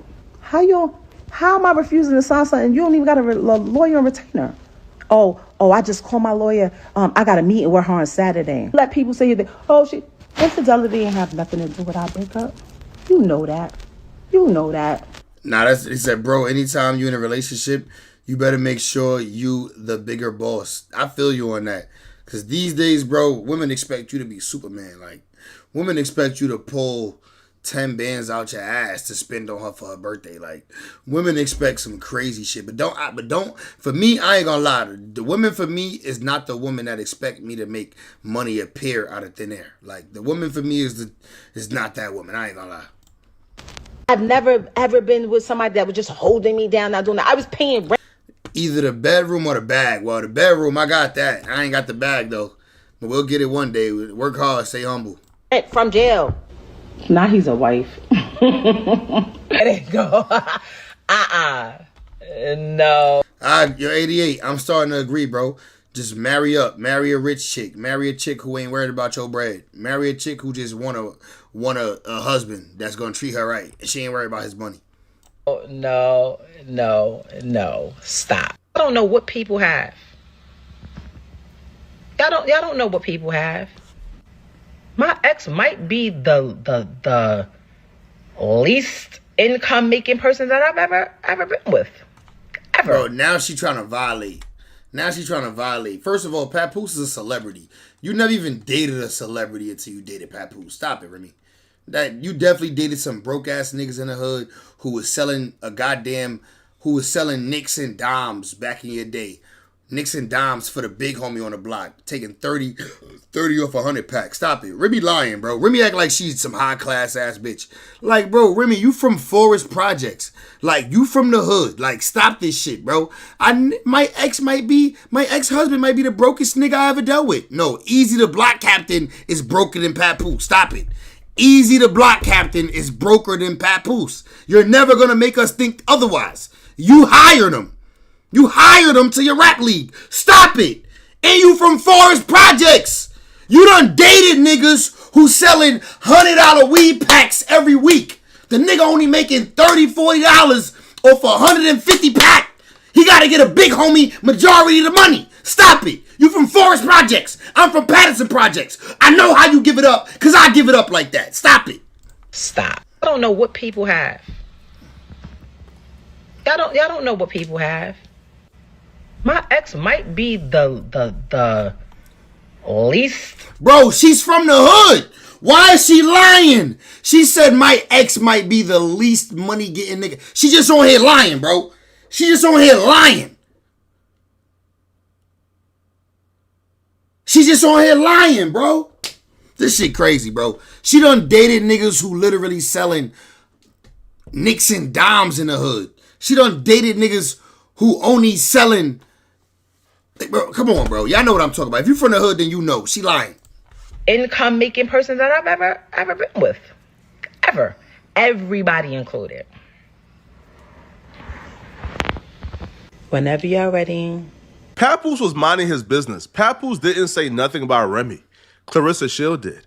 But Remy won't say Claressa Shield name because she know Claressa Shield will do her in. Will do her dirty, bruh. Remy is hella tough and gangster and got a lot of smoke for a lot of girls. But we see her on Love and Hip Hop. She was trying to fight everybody, bruh. She ain't mentioned fighting Claressa Shield yet. I wonder why. She don't want that smoke. I wonder why. But yeah, emasculating this man, saying harmful things about this man, for what? Because the public don't like you and you think that him not clarifying up certain rumors or him choosing to stay quiet on a situation, it's his right to stay quiet. But today, Papoose decided, bro, no more staying quiet, bro. Papoose decided to fight back. Papoose took to his IG Live and he exposed Remy Ma too. But when he exposed her, I feel like when he exposed her, it hit harder. All she did was try to expose him for not having money. He exposed her where it really hurt. First off, Papoose revealed, how can I be broke?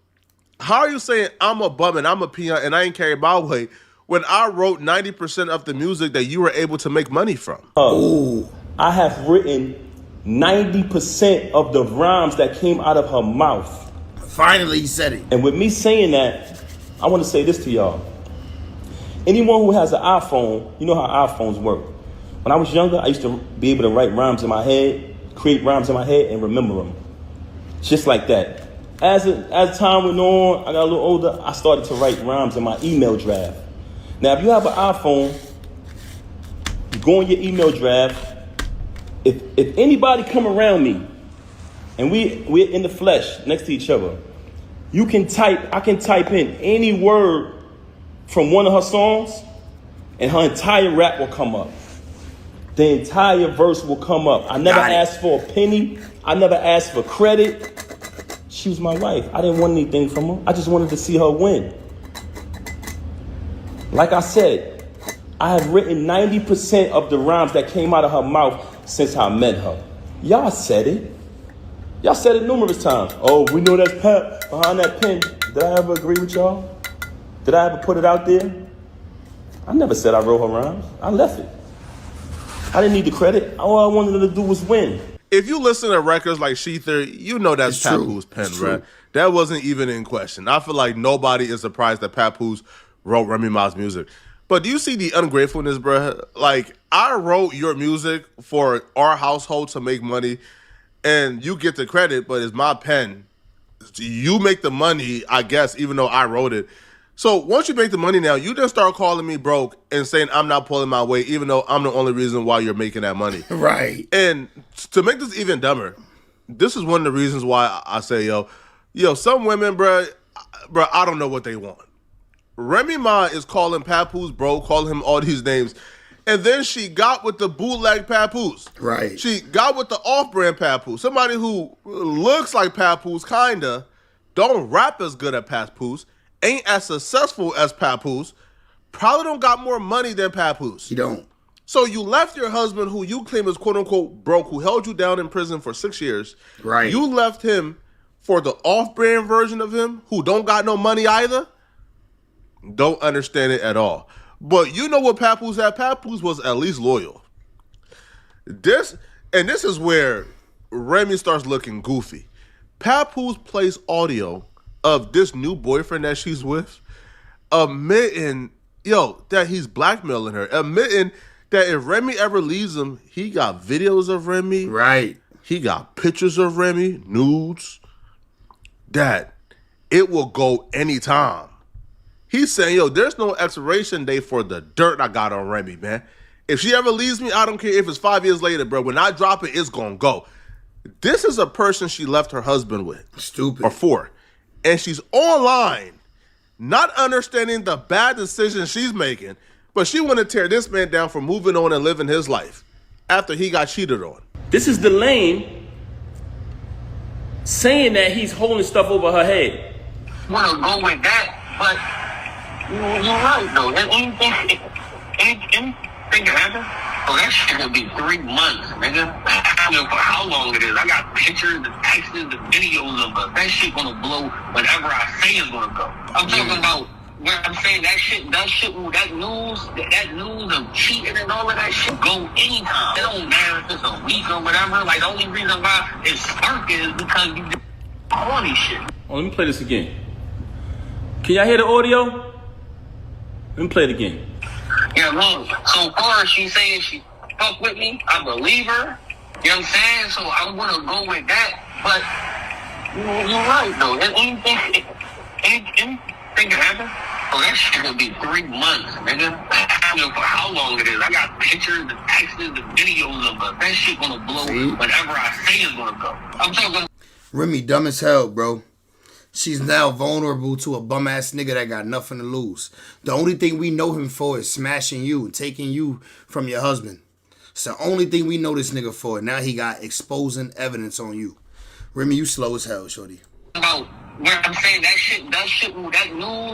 news of cheating and all of that shit go anytime. It don't matter if it's a week or whatever. Like, the only reason why it's spark is because you just... Now bear witness to this. You just heard this lane, who she was dealing with since 2022, say in his own voice, I got videos and pictures of us. That's going to go whenever I say so. I don't care if she go back to him. This cheating. That's one of the reasons Remy is still mad, bro. Remy moved on with somebody who was a significant downgrade to the person that she was with. Papoose moved on to an upgrade. Now, not an upgrade look-wise, because we can say whatever we got to say about Remy Ma. We can't say Remy Ma ain't fine. Remy Ma is a baddie. Claressa Shields probably ain't a baddie, but Claressa Shields is more successful in her field than Remy is in hers. Claressa Shields right now is hotter, trendy in terms of status. So Papoose climbed the ladders of the social hierarchy of the industry.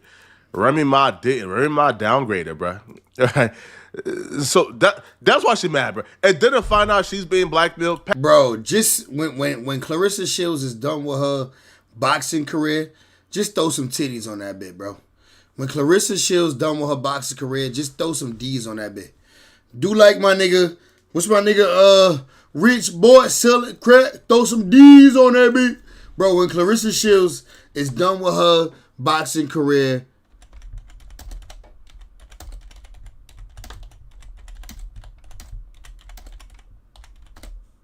when she done with her career, bro, you just gonna have to. I used to, you know. D's on that bitch. Bro, when her career over. Throw some D's on that. Career over. Throw some D's on that. That's it. That's all you gotta do. When her career in, all you gotta do. Throw some D's on that bitch. That's it, bro. Throw some D's on that bitch. Bro, when Claressa Shields' career is over, throw some D's on top of her pecs. Throw some D's on top of the muscle boobs, bro. She be alright. Papoose will also claim he has audio of Remy Ma telling him that she's being blackmailed by this dude and she can't leave this dude even if she... Yo, that's my song too. She wanted to. So she got to worry about the destruction that the naked mole rat she invited into her life is causing, not Papoose. Papoose will also respond back to Remy Ma claiming that he don't see his kid, he's a bad father, etc., etc. And here's what he had to say. Normally, I wouldn't even entertain this, but the fact that you mentioned my children, I'm not letting that ride. Since this whole situation happened, everybody know I never said nothing. The only time I said something was the last time when she tried to clout chase with the whole fake thing she tried to put on Instagram before. But ever since this transpired, I never opened my mouth, never said nothing because that's not my style. And also, I would never want to disrespect her. You know what I mean? Actually speak way louder than... Nah, he been respectful to Remy, though. He been respectful to her. Words. Initially, when it transpired, which was 2022, when she started dealing with the lane. But that wasn't the first time I caught her cheating. Damn. I've caught her cheating numerous times since she... Bro, Pap, I told y'all yesterday, bro. This is where Pap went wrong, bro. Remy was cheating on this nigga before the lame. And he still stayed with her, bro. That's weak. Women don't respect that. Women don't respect the nigga who gonna allow them to cheat and still stay. They don't respect that. It's like your nuts is clipped, bro. She been home. It's just straight vasectomy.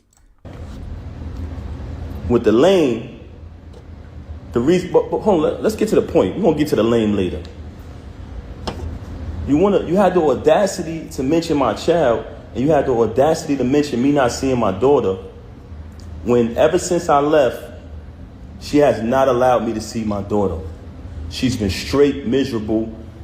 I'm gonna say it again.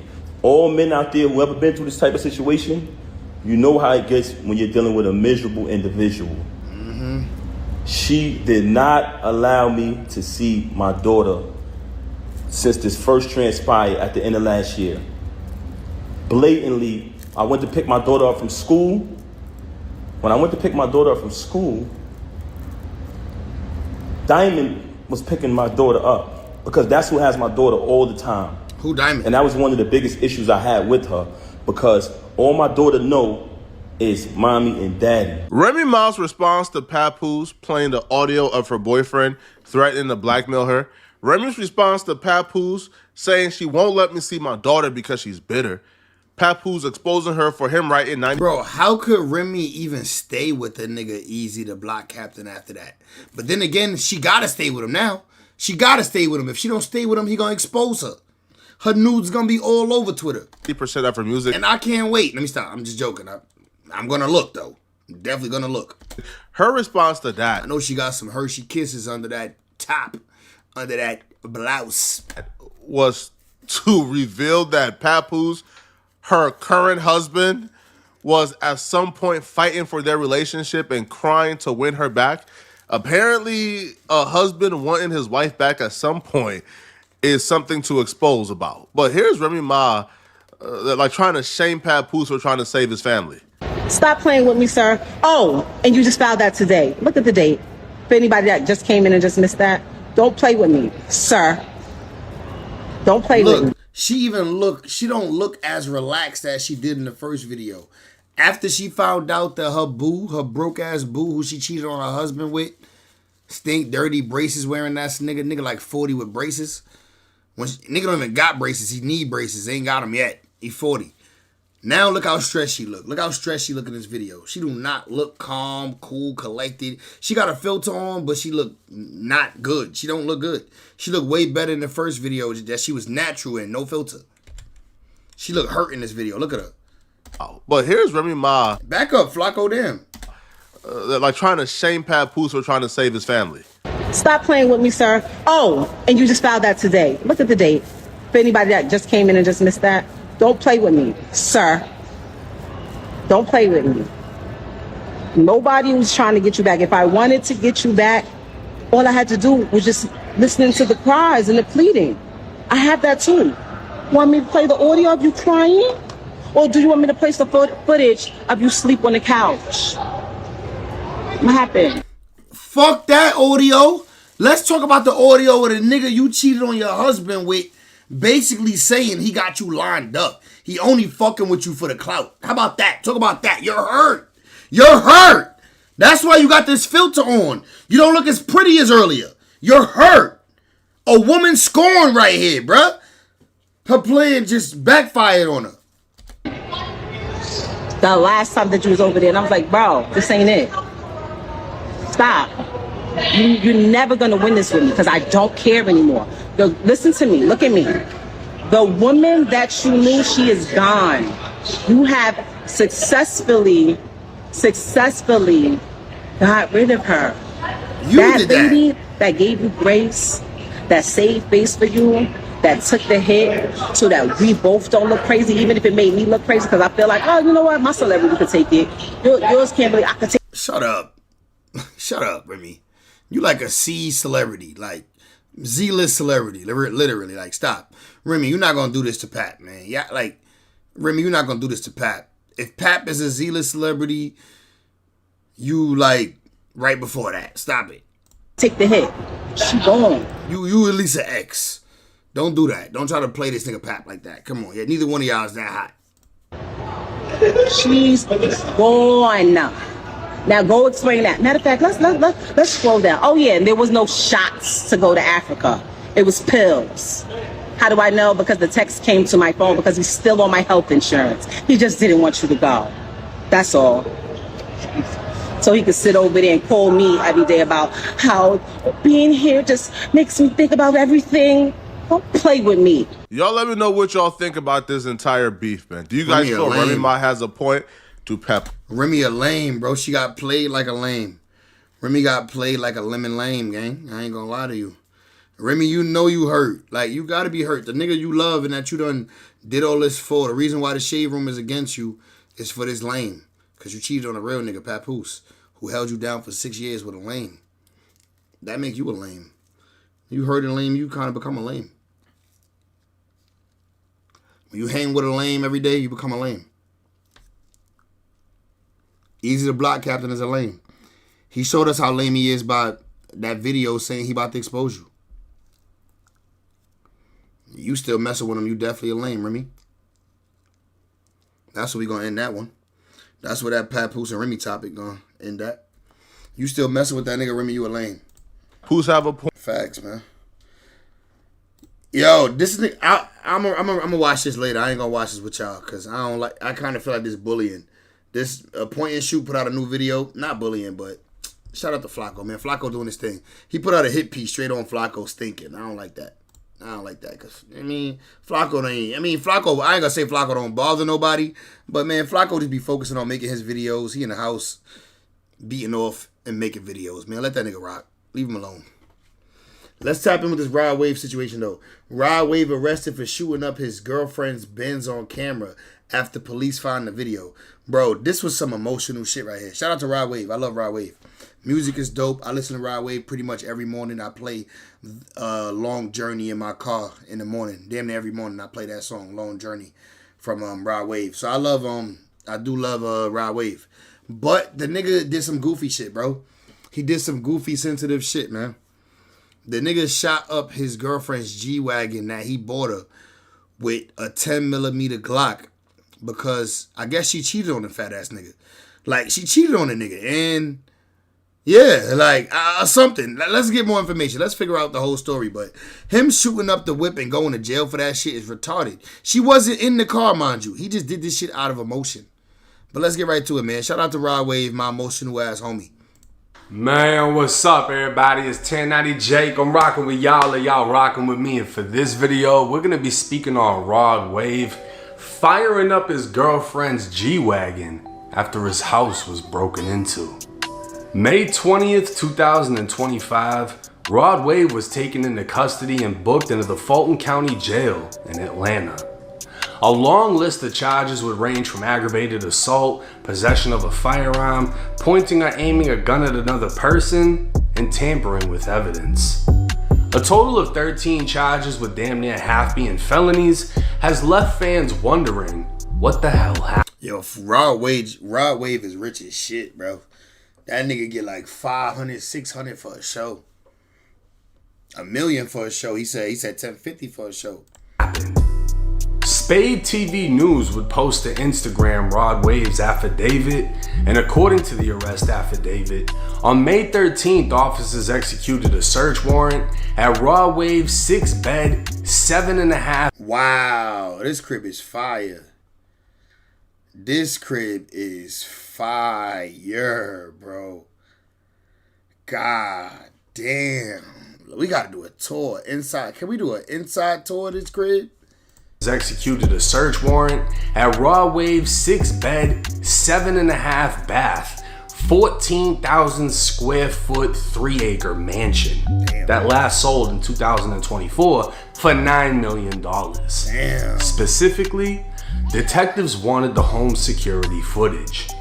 They believe the video recordings contain evidence of a previous burglary turned shooting that took place at the residence. Recovering the recording device they sought, detectives found footage from April 21st. Reviewing the footage, the master bedroom window was broken, indicating someone broke into Rod Wave's house, but video from the 2 days before wasn't there. Rod Wave sent his realtor to check on the home, and she could be seen on surveillance video walking around Big the ass garage nigga. Nigga is fat as hell. Shout out to my nigga Rod Wave, bro. This nigga fat as hell, gang. From the 2 days before wasn't there. Rod Wave sent his realtor to check on the home, and she could be seen on surveillance video walking around the garage courtyard before leaving and returning with another realtor. They take pictures of the residence and open the garage door where a Mercedes G-Wagon parked. They were not seen taking anything from the home and eventually left. Rod Wave's girlfriend, Minnie Barbie, whose real name is Manara. Look at shorty right here. Bro, I ain't gonna lie. Rod Wave having a baddie like this, bro, you know how he got her. You know how he got her, bro. It's the money. Rod Wave got a baddie like this. If Rod Wave was a regular nigga in the hood, no millions, just a fat, stinky ass nigga always eating every time you see him, she's not letting this nigga fuck, bro. It's the money, bro. I ain't gonna lie. The money changed everything. That's why I gotta get to it. This shit crazy. I already get baddies. Imagine if I had the money on, nigga. Imagine if I had millions to play with. Like, life would be different. Aya Andrews can be seen pulling up in a BMW.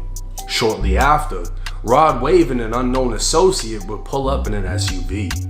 Rod and his associate could be seen carrying bags and what appeared to be a box from the residence, while his girlfriend followed. While the surveillance footage had no audio, it appeared to detectives that Rod Wave was arguing with his girlfriend. She could be seen yelling at Rod, who in return pulled out a Glock 20 10mm pistol from under his left arm, opening fire at his girlfriend's G-Wagon that he bought her for Christmas. Man, look at Shorty. She a baddie, ain't she? Nah, my son fucking on something nice. He enjoying his life. I ain't even gonna lie. Shorty bad. She like her pussy smells so good. I ain't even gonna lie to you, my nigga. That's the type of shit I think about. Like, she look like her pussy smell flawless. Her pussy got no smell to it. Booty either. Fresh out the shower. The same G-Wagon posted on her Instagram. Detectives would count Rod's shot 14 times until the weapon was empty. 11 bullets would strike the G-Wagon, 1 round struck Rod's Rolls Royce, and 1 round struck a wall, while the 14th bullet was never recovered. While Rod was shooting, his associate was unfazed, as if he knew it was going to happen. He just continued to place things from the house inside of the SUV. Rod's girlfriend, on the other hand, ducked down and ran inside of the house in fear. She'd then run from the house to a nearby neighbor, call her mother, telling her Rod Wave shot her car up, and telling her mom to call 911. Rod could then be seen on camera running through the front of the yard, as detectives believed he was now panicking, knowing his girlfriend went to the neighbors to call the police. Rod's associate would also seem to panic as they both jumped into the SUV, but their exit was blocked by Mini Barbie's BMW. With Rod Wave driving, he'd reverse. So he bought a G-Wagon and she also got a BMW. You heard that? By Mini Barbie's BMW. How many cars she got? As they both jumped into the SUV, but their exit was blocked by Mini Barbie's BMW. How many cars she got? With Rod Wave driving, he'd reverse into the BMW in an attempt to push it out of the way, leaving his tires spinning. Pulling back up to the garage, Rod's associate would shut the garage door to prevent the shot-up G-Wagon from being seen. Rod would get out of the SUV while on the phone, and his associate would begin collecting shell casings. Rod would attempt to drive around the BMW, but ended up striking a staircase and blowing out his front tire, disabling the SUV. Getting out, Rod would grab shell casings near the windshield wipers, throwing them onto the stairs before calling someone else on his phone. Rod would lock the SUV, lock up the house, and leave through the back of the residence. Detectives would locate a damaged backyard fence, leading them to believe 300-pound Rod Wave broke the fence while escaping through the back. Yo! A car hit this shit. Bro, a vehicle struck the fence and broke it. The police thought his fat ass broke it. They thought his fat ass ran into the gate and broke it because he 300. Nigga, I'm 300. Detectives were now confident they had video evidence clearly showing Rod and his associate working together to alter the scene of a shooting, and later discovered Rod contacted his bodyguard to pick them up from the scene to avoid apprehension, while taking evidence from the scene to make it appear Rod was never there and no crime happened other than a burglary. Due to this information, probable cause was found to arrest Rod Wave on charges of aggravated assault, pointing or aiming a firearm at another person, 2 counts of possession of a firearm during the commission of a felony, 2 counts of reckless conduct, 2 counts of criminal damage to property, 2 counts of obstruction of law enforcement, 2 counts of tampering with evidence, and conspiracy to commit a felony. Now, I don't think this should come as a surprise that one of the top artists making emotional music reacted emotionally to someone breaking into his mansion. But to shoot the shit out of his girlfriend's G-Wagon is a little bit over the top. But we don't know if she was bitching his ear off on the phone and he just snapped. At the end of the day, he bought the car, most likely owns the car, and he didn't cause her actually any harm aside from what? Stress? The paperwork never stated he aimed a gun at her or threatened her with it. Sorry, she about to put some good miles on them Uber feets. He shot up the G-Wagon. Now she got to get on them feet, man. She really, I said she fine as hell. She gonna really be fine as hell. She gonna be in shape even more, baby. Even though that's what he's been charged with. But Rod has Drew Findling behind him. You know, Dirk's lawyer, Young Boy's lawyer. Meaning this shit is about to go away with a quickness, but Rod's girlfriend will play an important role. On the night the burglary took place, police responded to the mansion after receiving reports of a domestic dispute, with witnesses hearing yelling and screaming. Minnie Barbie was outside crying, as she was the one that discovered the home had been broken into, with the safe in the basement being dragged across the floor before being emptied. The investigation revealed bullet casings, bullet holes, 2 shot-up luxury vehicles, a handgun, a broken window by the pool, and a hammer in a nearby bush. The scene resembled a fucking shootout, leaving detectives wondering what actually took place, which led to the search warrant for the surveillance video. Now, Drew Finley would comment, only saying there is no truth to the charges. Rod Wave was a victim to a burglary and committed no crimes. How he was even charged as a result of this situation is incomprehensible, and this will absolutely be resolved in favor of Rod Wave. Obviously, Drew wasn't going to comment on the alleged surveillance video that's been recovered, but eventually that argument will come. Now, I find it highly disrespectful, being a big guy myself, that detectives assume Rod Wave broke the backyard fence by jumping over it. And if they had... That's disrespectful, bro. Niggas... Yo, that's when you know you a hefty nigga. You gotta start hitting the gym. Like, niggas thought what a car did, you did. Had that on video, I ain't gonna lie, that shit would have went viral, seeing Rod Wave jump a fence. But anyways, to hear that this happened and the detectives are alleging they have the video of him pulling out the gun, shooting up the car, and then covering up everything that took place, I'll say this. If a crime was committed, it isn't as serious as what he's been charged with. And if you've ever been locked up, you might have heard of the spaghetti effect. When you throw a plate of spaghetti at the wall, it slaps, it starts to come down, and eventually the majority of the shit hits the floor while a couple of things are still standing. And that's what I think is gonna happen with these charges. He's been hit with a bunch of charges that are serious, but I think that his lawyer is going to pick them apart strategically in a manner in which, you know, maybe he gets probation, maybe he gets time served, community service, whatever. I don't know the statutes in Georgia, but firing a gun, discharging a firearm in public is a misdemeanor in Florida. The South has lenient laws. You know, the 4th of July, people just shoot guns off and shit. True.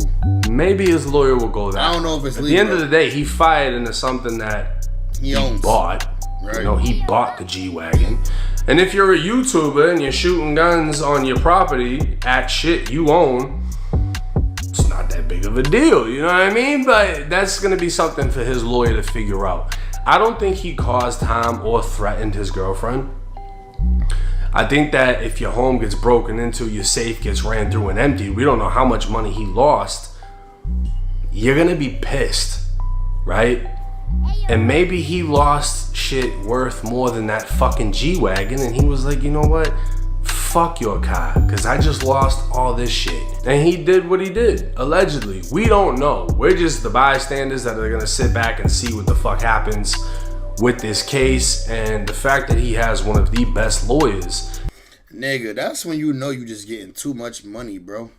A G-Wagon is one of my dream cars. Like, I want a G-Wagon, the latest joint, the AMG joint, and I want the AMG 63. It's a couple Benzes. Both Benzes, all of my favorite dream cars is Benzes.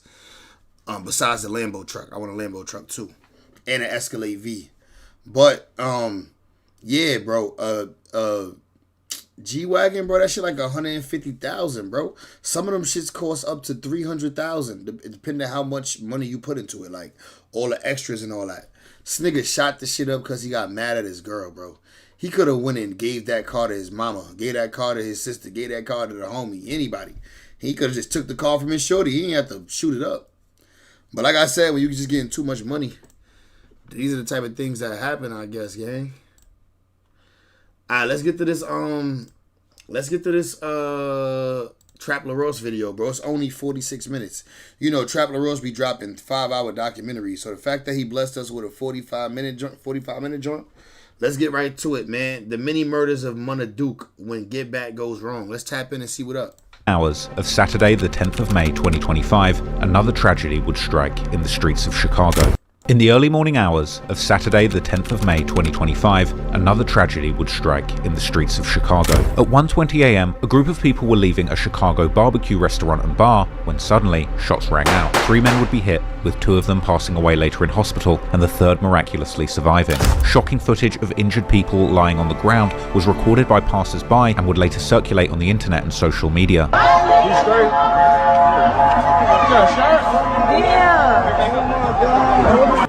The video was captioned that stuff can get wild in Chicago, but that was an understatement. As 2 days after this brazen double homicide, the Chicago Sun-Times newspaper would reveal that one of the men killed was a leader of one of the most notorious gangs in Chicago history, O-Block, a notorious faction of the larger Black Disciples street gang. The article recognized one of the people hit as Mona Duke, real name Rashawn Vance, as an associate of the infamous drill rapper and O-Block's most prominent member, King Von, whilst also mentioning how Duke himself had actually been identified as one of the head honchos of the O-Block criminal enterprise during the trial of the so-called O-Block 6, a deadly hit squad that had been convicted for racketeering and murder of the popular gangster disciple rapper FBG Duck. Mona Duke and King Von went way back.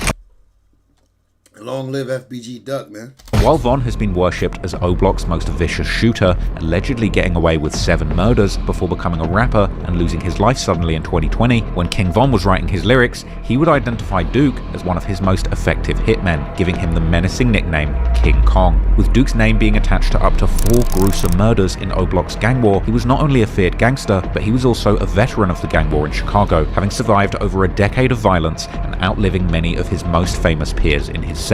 The hit that claimed the lives of Duke and another O-Block member called Youngin, real name Darrell Givens, while injuring one other man, took place almost 20 miles away from the Parkway Gardens housing complex that O-Block controls. The much more affluent north side, which is mostly inhabited by well-off middle-class families, likely felt like a place where these 2 seasoned gangsters could let their guard down and enjoy a fun and relaxing night out. But just like the rapper FBG Duck had likely felt safe when he was shopping in the high-end Gold Coast shopping district right before getting brutally gunned down by 6 friends of Duke and Youngin. These 2 would also learn the hard way that when you live by the gun, there's no place in Chicago where you can hide or escape it. In many ways, it was a miracle that Duke had even made it to 2020. English William. Allegedly, it was a Sky CPX second 9mm pistol, purple CPX. Allegedly was Megan's weapon. Kelsey knew it was in the bag. Allegedly. Thank you, English Williams. You be knowing. 25 with his life intact. Let's look up the gun. Let's see what type of gun that is. Sky 9mm pistol, purple. Let's see what type of gun that was. Let's look it up.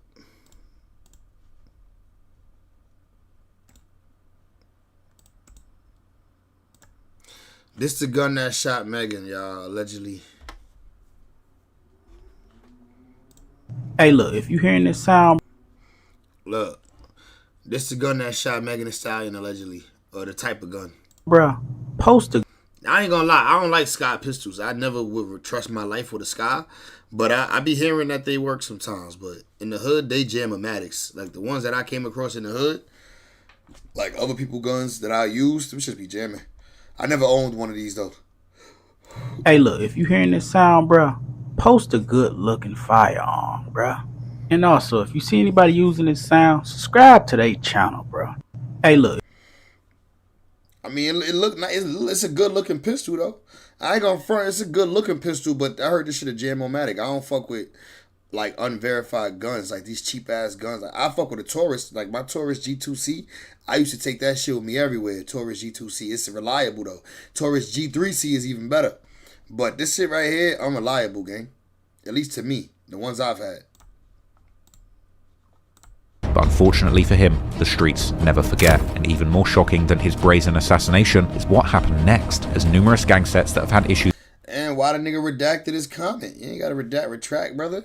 with O-Block over the years would all begin peeking out from the shadows, with some hinting at being responsible for the murder, while others affiliated with some of the most famous gangs that would have wanted to kill Duke begged for peace and called for both sides not to retaliate, all while the online sleuths and Reddit detectives had been working overtime to try and solve who and what might have caused this latest tragedy to hit O-Block. The murder of Duke, one of their oldest and most feared members, has been one of the most devastating losses that O-Block has ever suffered, but it also represents the tables turning on this once fearsome Chicago gang. As for years, O-Block and their Get Back gang had orchestrated untold violence on the street of Chicago, getting one up on numerous other gangs in the area. But now, with the death of Duke, everyone is pointing the finger. So today, we're going to take a closer look at Duke's street history, the alleged murders that he was associated with, the gangs in Chicago that hated him, and the insane theories about exactly which people might have carried out this bold assassination without a single care for their Niggas is dumb. They killed the nigga, took his chain, and wore it on Instagram like people wasn't gonna share it and snitch on him.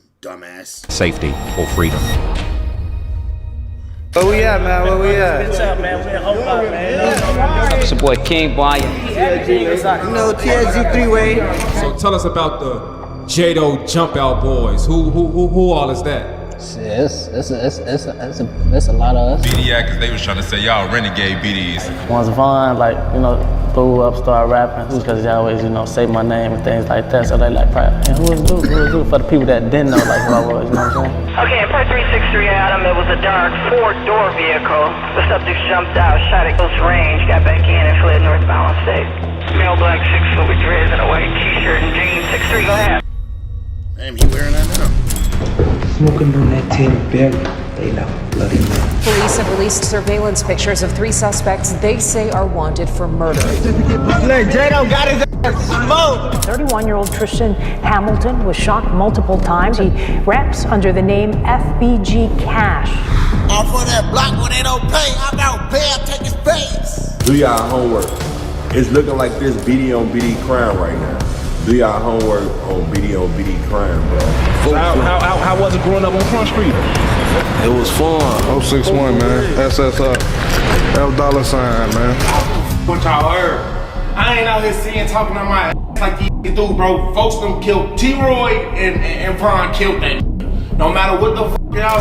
It's also one of them people, bro, like, even if y'all think he forgave a motherfucker, bro, he don't forget. You know? Chief Keith shot him. He is in intensive care. Say go deep, but that's my boy. You did? I'm from there. Is everybody in the area BD? Or just like y'all crowd like this? Everybody. I heard y'all confronted Gourley Gang and Bloodbath at the United Center. What they be saying on the internet? They be seeing motherfuckers in person and niggas don't be, you know? Don't be the same. This morning, a mass shooting on the city's south side is under investigation. Police say 5 men were shot while they were just standing outside. I got shot right here type shit. I got shot in O-Block. Wow, O-Block's so nice, but you got shot right over there, right? Even if it was 10th true, why would you even say that? We're trying to say y'all got into it with O-Block over the word Bloodbath. Don't forget that. It should always be deeper than that. An overnight shooting has left 2 people dead. There's another individual hurt. The shooting happened at this place called Pork Chops. We're standing right here on the sidewalk when someone drove by and started shooting. 28-year-old Darrell Gibbs. Yo, I ain't gonna lie. This nigga Trap LaRosse is good at what he do, bro. His documentaries be like movies, bro. Like, you can't do nothing but say, God damn, I can't wait till the day when my editing skills get this good, when I can put some shit together like this. But it take time. He be working on these shits for like a month. Givens was shot yesterday. You know, it's a real war. The streets are talking, and people saying this revenge was done. 2 of the main O-Blockians lost their lives last night, bro, due to gun violence in Chicago, bro.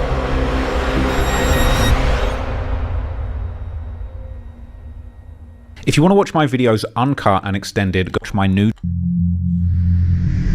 In order to understand the gruesome events that took place on the 10th of May, we have to... You right. Yeah, he said it. He got a team. And he just shouted them out. I see their names go across the screen.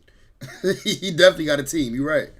discuss how O Block became not just one of the most known gang sets in modern Chicago, but also one of the most hated. Now, don't worry, if you're already a Chicago gang expert, I won't bore you with the same story that's been told a million times. For that, you can go and watch any of my old videos about the topic. But if you're not familiar at all, these are just the basics. In the beginning of the early drill era, O Block was known to mainly ally with other black disciple gang sets from the nearby areas. Sets like Lamron 300, best known for the rappers Lil Durk and Lil Reese, 600, made famous by rappers like L.A. Capone, Rondo No. 9, and E-Day, who have all unfortunately either passed away. Long live L.A., my bad.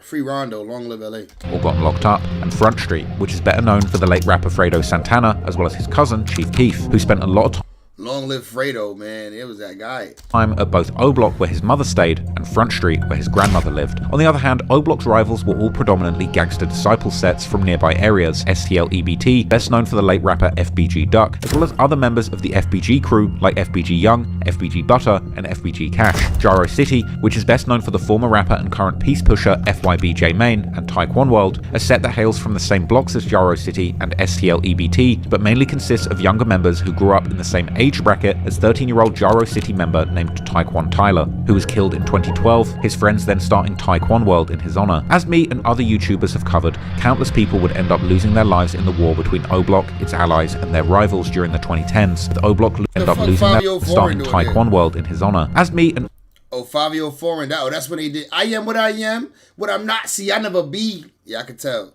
Other YouTubers have covered, countless people would end up losing their lives in the war between O Block, its allies, and their... Free Favi, man. Fabio Foreign's still locked up for that dumb shit when he pulled the pistol out on a nigga in Jersey that was trying to get help because his car wouldn't start. Nigga tried to get help, tried to flag Favi down. Nigga Favi pulled a gun out on a lady. He locked up for that shit still. Rivals during the 2010s, with O Block losing numerous key members like OD Perry in 2011, his death resulting in O Block, formerly known as Wick City, changing its name to O Block in his honor. Then there's J Money or J Munna, whose death in 2013 would result in O Block also going by the name O Block Munna Gang or OBMG, or Glock Boys Munna Gang aka GBMG, while numerous other members of O Block would begin to add Munna to their names, such as Ocho Munna, Zell Munna, Buck Munna, Munna Ike, Munna Mond, Ty Munna, and of course Munna Duke himself. And the death of King Von's best friend T Roy in 2017. Ew, look at this thing at nails.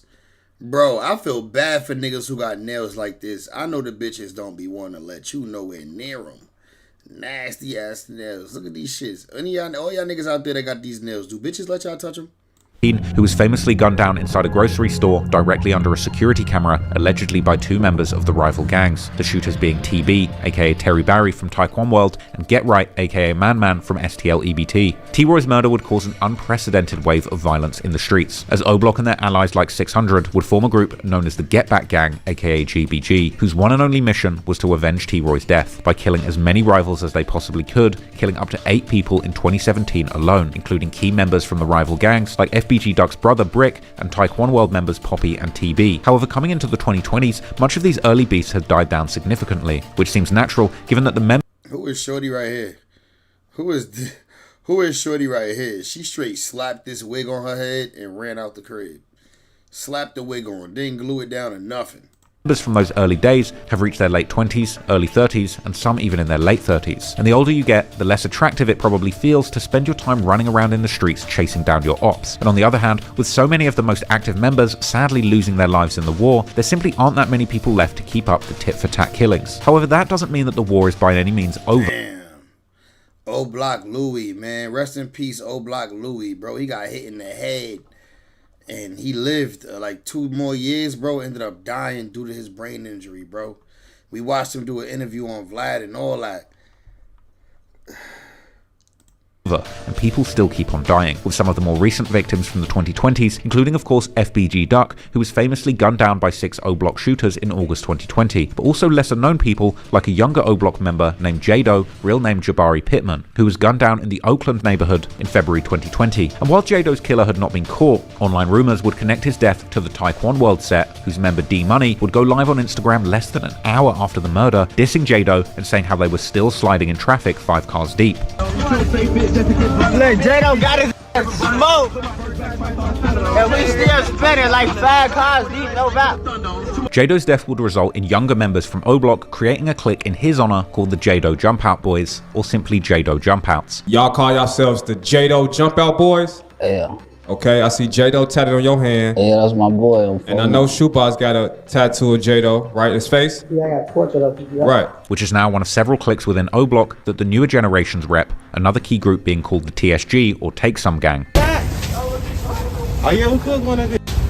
So what TSG stand for? Take some gang. Take some gang. Take your brains, take your cherries, and take your life. D-Money would allegedly strike again later that same year, when a civilian named Armand Proctor was gunned down inside O Block in June 2020. Police have released surveillance pictures of 3 suspects they say are wanted for murder. The image captures the 3 men as they were running away from 63rd and Martin Luther King Drive on June 19th.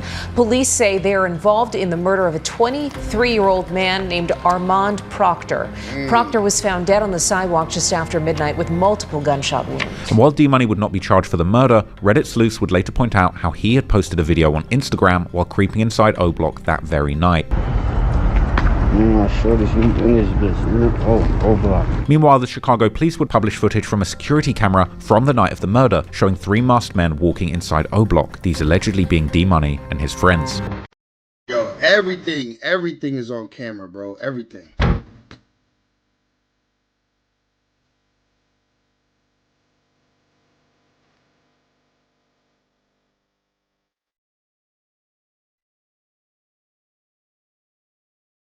This shit was hot.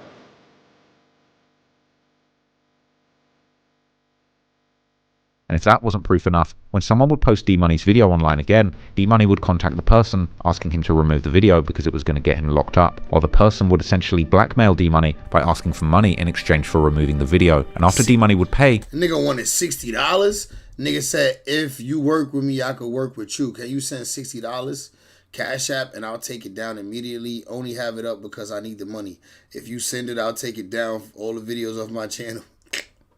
Nigga wanted 60 cash. Would essentially blackmail D-Money by asking for money in exchange for removing the video. And after D-Money would pay, the person would then swear on his dead grandmother that he wasn't going to post the video again, only to post their entire conversation online afterwards. Wow. Then, about a year later in May 2021, D-Money would meet his end, as he was fatally shot in a drive-by while walking his dog in the Woodlawn neighborhood not far from O Block. After his death, members of Taekwon World would diss O Block in unison in a picture taken at his memorial, with everyone dropping the O Block hand sign as a sign of disrespect, while also posting pictures together with the caption F O Block, clearly implying that they thought that O Block had something to do with his death. Members from O Block would also participate in the dissing of D-Money and hint at their involvement, like a member from the new generation called Lil Mike, who would wish D-Money a happy birthday on social media, a common tactic used to troll their enemies, while another younger member named Mana Mond would post a picture of him and another guy lighting a blunt together with a caption saying flame him and 3 dog emojis, another obvious diss towards D-Money. Then about a year later, in June 2022, the O Block side would allegedly get another major notch on their belt. What did this tattoo even say?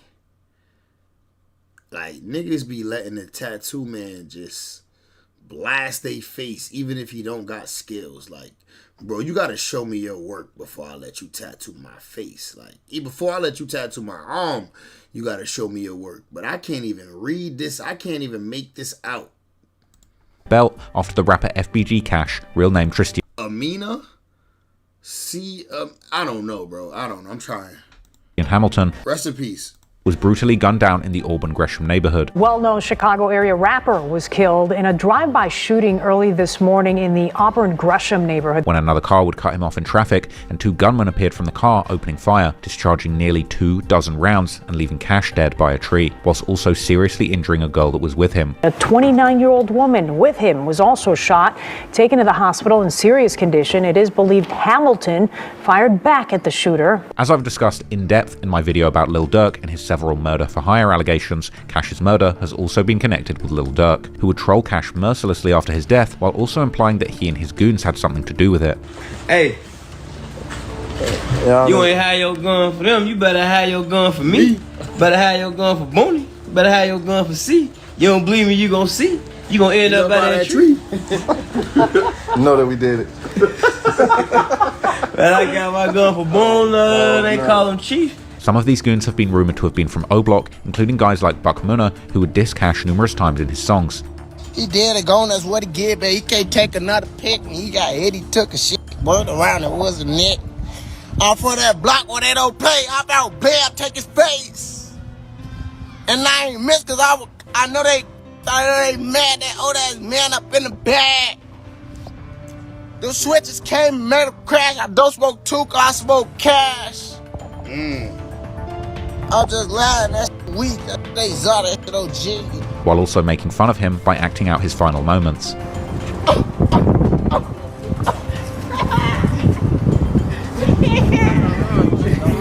Even allegedly showing a photo of Cash's dead body during a video posted on social media. However, besides these old rivalries, O-Block has also made some new enemies, and even fallen out with old allies. Most famously, the formerly very strong alliance between O-Block and Front Street has gone through some extremely hard times. The beginning of this beef goes arguably years back to the mid-2010s, when Chief Keef would have a falling out with Lil Durk and his old friends from O-Block, after Keef would allegedly fail to provide bail money to their incarcerated member Trey 5, despite promising the money during conversations with the O-Block members choosing to spend the money instead on stuff like a $10,000 four-wheeler. This would allegedly lead to O-Block's members going to Keef's manager's mansion, located in the rich suburbs in the outskirts of Chicago, which would lead to a shootout that left one person injured and in the hospital. As mentioned, Keef has family ties to both O-Block and Front Street, but his ties to Front Street are arguably much stronger, with two of his very close cousins, the late rappers Fredo Santana and Blood Money, aka Big Glow, both being highly respected members of Front Street. And this is where things begin to truly go left, because while Fredo would eventually die in 2018 due to health problems allegedly resulting from his excessive drug consumption, Blood Money would be gunned down in Chicago in April 2014, only a few weeks after the shooting at Keef's manager's house. Both deaths would hit Front Street hard,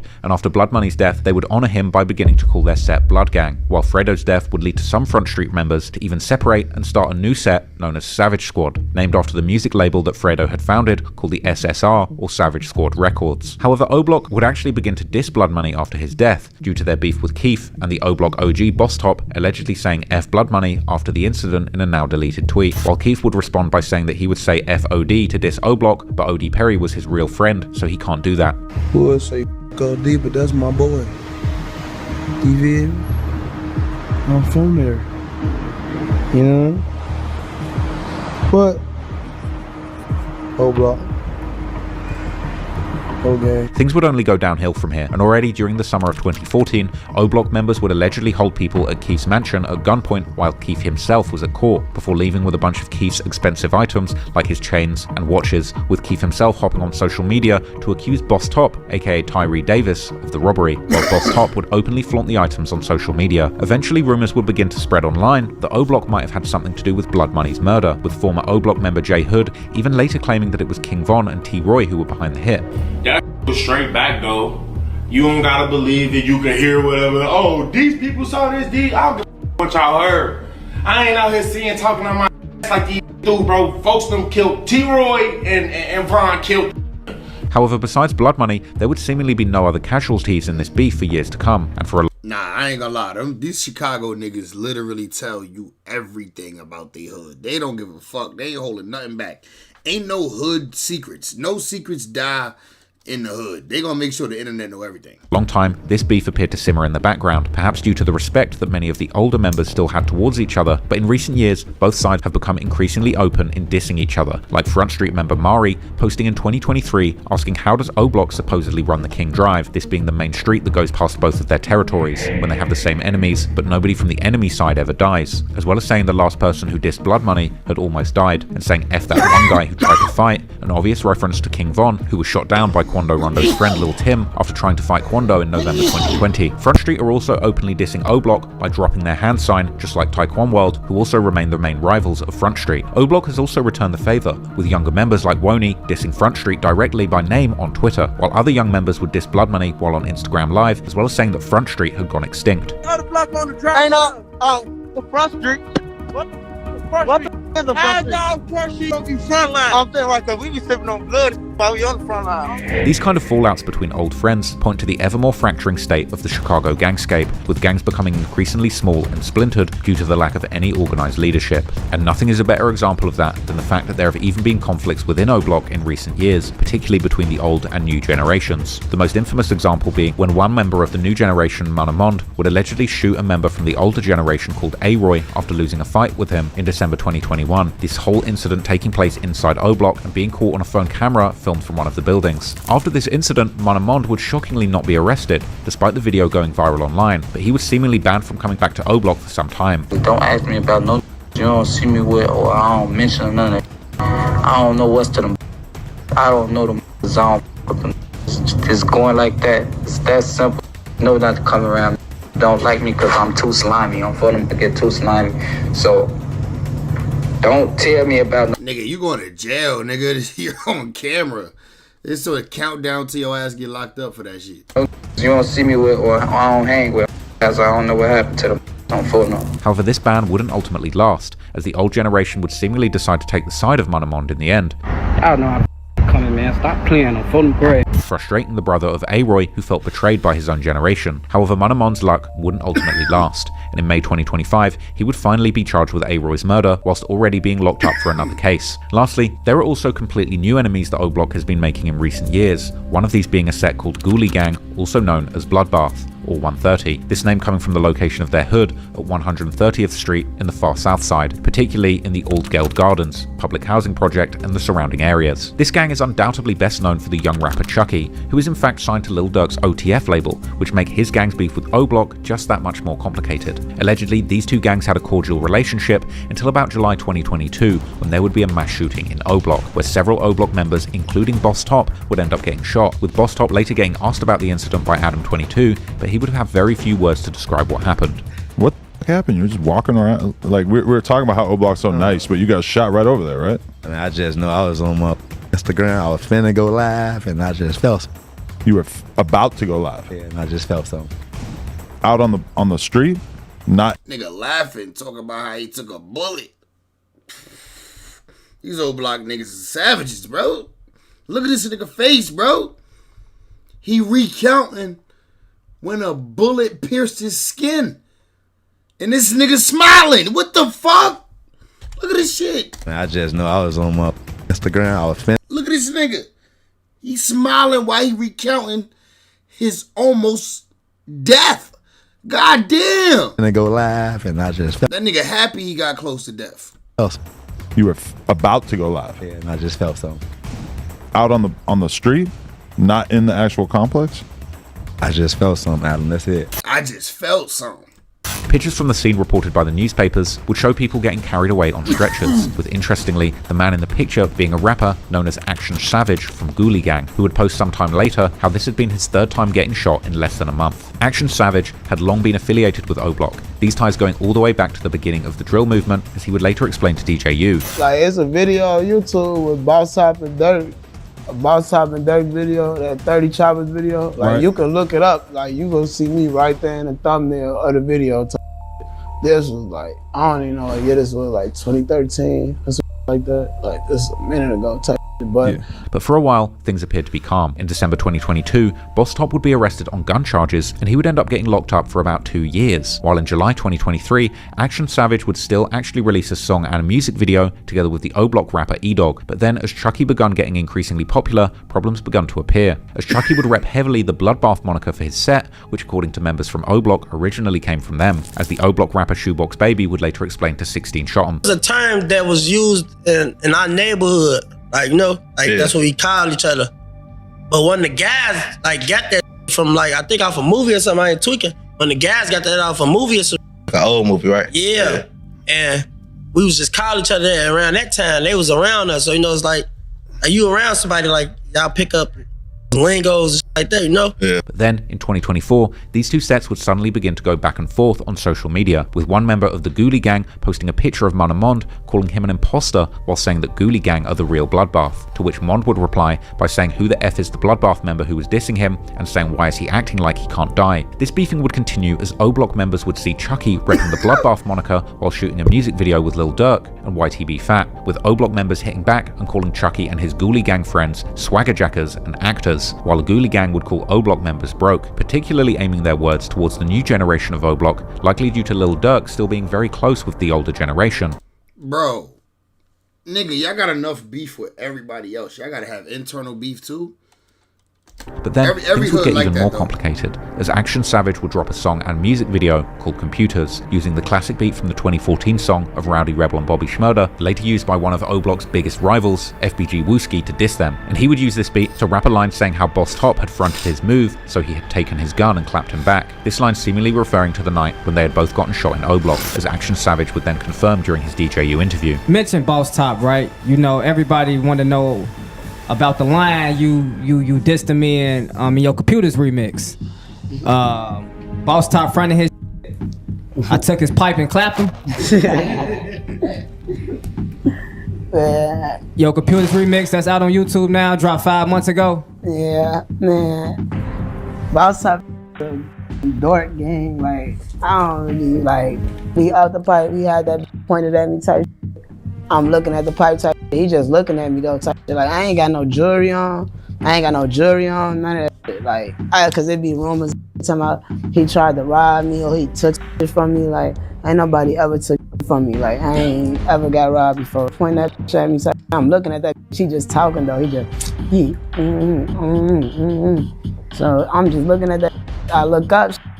Shots got fired, and then, but not from me though. I'm just right there. He got the pipe in my face, and when the shots get getting let off, he just looking all crazy. I just like, he ain't on shit. He ain't on that. I grab it like this. He get to trying to move. Now he trying to force, like, put that in my face. I'm moving that back and forth type. And I grab the bottom of that. She try to run. I snatch that. I'll snatch it. So now as I snatch it, he popped the clip out that. I smack his ass. He try to take off. I point that at him. It ain't nothing in the clip though. He ain't even have one up top, man. I took the pipe, but I threw that. Like, I ain't even keep the pipe.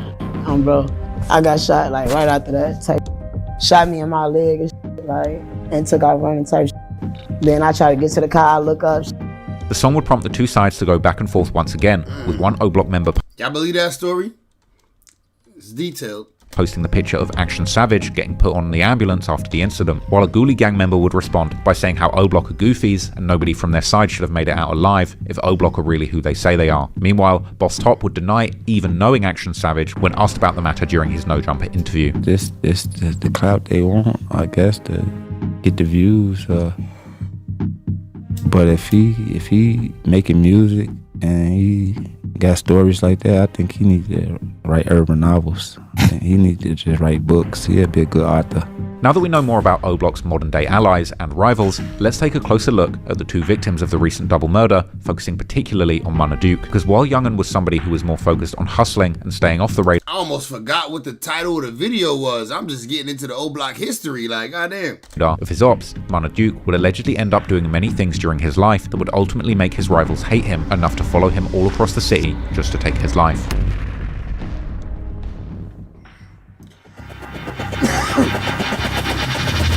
Mana Duke has always been considered to have been one of the most respected members of O Block. Even the notorious King Von, a drill rap icon and an alleged serial killer with 7 bodies, immortalized Duke's menacing reputation on his track Beat Dat Body, where he boasted about taking Duke on hits with him and giving him the menacing nickname King Kong. But the question is, what had Duke done in the streets to make King Von give him such a name? Even though Duke never lived in the Parkway Gardens, aka the O Block housing projects, his destiny was intertwined with that community from early on. Now, still reside in O Block today, or you've moved out since then? Oh, no, I don't live in there, no. I don't live in there at all. I thought you said where I was raised at, like, you know what I'm saying? Okay, so let's back up. You were raised in O Block from about 8, 9 till when? I never lived in there, you know what I'm saying? Okay. That's true. I never lived in there. I just grew up around in that neighborhood, you know what I'm saying? His family had moved just outside O Block when he was just 8 years old, while having first spent his early years in the so-called Calumet building, aka the Randolph Tower, located only about a block away from Parkway. This building was home to many kids who would later become members of O Block, while at the time it acted as a headquarters for an infamous Black Disciple faction that ran a massive drug operation from there during the 90s and early 2000s, before the building was ultimately demolished in the mid-2000s. No, I was in that area, like in that vicinity, you know what I'm saying? And once my project got too down, I kind of moved right there, you know what I'm saying, to O Block when I was kind of like a kid. Duke has opened up in interviews about how his youth was a harsh landscape of poverty and uncertainty. I grew up, goddamn it, sleeping on the floor, you know what I'm saying, with a house full of people, you know what I'm saying? So that was kind of like a... And he was also mentioned how he was haunted by the fear of possibly not seeing his own 18th birthday. Is something gonna happen to me, or will I be able to make it to see this age, you know? So. The halls of elementary and high school served as a breeding ground for alliances and animosities. Other kids who would later become members of affiliated gangs like Lamron, 600 and Front Street. Oh yeah, we all grew up together. Like we all went to the same grammar school, you know? We all went to the same grammar school, and it just went from there, you know, grammar school to high school and to the age we is now. And members of rival gangs like 051 Young Money, who were located on the other side of Washington Park. We went to school with a lot of motherfuckers from 51st Young Money, it was a lot of their ass in there, I ain't gonna lie. A lot of like Rockhead and all their ass, I think. Arrow, all them. As he got older, yo, it feel like this spliff been burning for like an hour. Duke would become very close with many of the O-Block's most infamous members, including O.D. Perry, T-Roy, and of course King Von. By the age of 14 in 2008, Duke's entanglement with the law became a defining chapter, and his early and frequent arrests and incarcerations led to him dropping out of high school, while also effectively sidelining him during Chief Keef's early ascent to the top of the drill movement in the early 2010s, and the subsequent explosion of King Von's rap career in the late 2010s too. I'd say Von was a top moment, but I wasn't around for it. I was kind of locked up, but that was like a top moment. But when he would be free, between those time periods, Duke plunged headfirst. Yo, 88, you know how that be when you smoking on a spliff, you like, yo, how long I been here? How long I been hitting this junk? Into the streets. As mentioned earlier, the tragic murder of T-Roy ignited a firestorm of vengeance within O-Block, and the summer of 2017, named the Summer of Get Back, became synonymous with the chilling moniker the Get Back Gang, as O-Block members were out for revenge. Later on, whispers in the streets and rumors on the internet have often pointed to Munna Duke having been one of the central figures in this series of retaliatory killings that followed T-Roy's death. The bloodshed began on May the 14th, 2017, as Warren Delton, known in Jaro City as Lil Ho, became the alleged victim of the Get Back Gang. As he stood with a group near 62nd and Eberhart, only a few minutes drive from O-Block, 4 shadowy figures emerged from an alley. 3 unleashed a hail of gunfire that struck Lil Ho down, and in a brutal display, at least one shooter stood over his fallen body, delivering multiple final shots before vanishing back into the streets. The case remains unsolved, and the perpetrators a mystery to this day, but many key Get Back Gang members, such as McAdoo from 600 and E-Dog, Bleach, and Duke from O-Block, are regularly considered to be the main suspects. Just 8 days after Lil Ho's murder, on May the 22nd, the violence continued as Jamie Jones, known in the streets as MOB Jamo, was driving westbound on 59th Street at LaSalle when an occupant of another vehicle opened fire, striking him multiple times. Authorities identified him as a gangster disciple, and his death occurred in the heart of a known gang conflict zone. Though concrete evidence would again remain elusive, the hand of the Get Back Gang was once again suspected, with rumors placing 600 members, McAdoo and Cap, and O-Block members, Duke and HK, at the scene.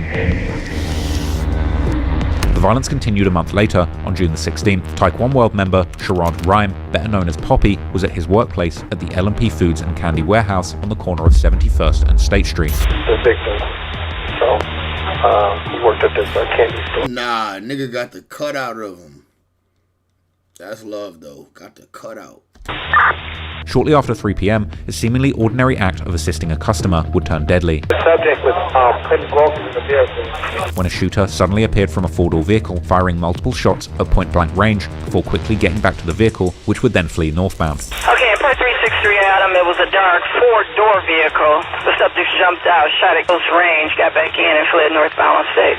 3 of these shots would hit Poppy's head, and he would have no chance of surviving. Nah, yo, the cutout is crazy, huh? I tried to think light of it, like, yo, hey, man, that's love. The cutout is wild, though. The brazen murder had several witnesses who offered a description of the shooter, around 6 feet tall with dreadlocks and face concealed by a mask. Male black, 6 foot with dreads and a white t-shirt and jeans. And they gonna keep on putting the cutout there. That's the only picture they got us on. Suspicions fell on T-Roy's brother, HK, who was seen flaunting his T-Roy pendant in the aftermath of the murder, as if sending a message that he had indeed avenged his brother's death. And after this incident, HK, or Heck as he was known at the time, message that he had indeed... This nigga got a picture just hanging from a string. No diamonds, no jewelry, just a picture hanging from a string. Respect, bro. It's clearly poverty. This is clearly poverty. Respect, though. He'd avenged his brother. Respect. We used to wear the cards. Brother's death. After this incident, HK, or Heck as he was known at the time, would get his nickname, the initials HK actually being short for Headshot King. But while the murder of Poppy has always been attributed to HK, the narrative would get more complex, as members of Taekwondo World would heavily memorialize Poppy after Duke's murder, perhaps hinting at a deeper and more direct connection between Duke and Poppy's killing. The witness's description of the shooter was a tall figure with dreads, and that would chillingly align more closely with Munna Duke's appearance at the time, who was both taller than HK and had slightly longer dreadlocks. This convincing some that Poppy's killer had indeed actually been Duke, while it's also possible that he might well have been the driver for the hit.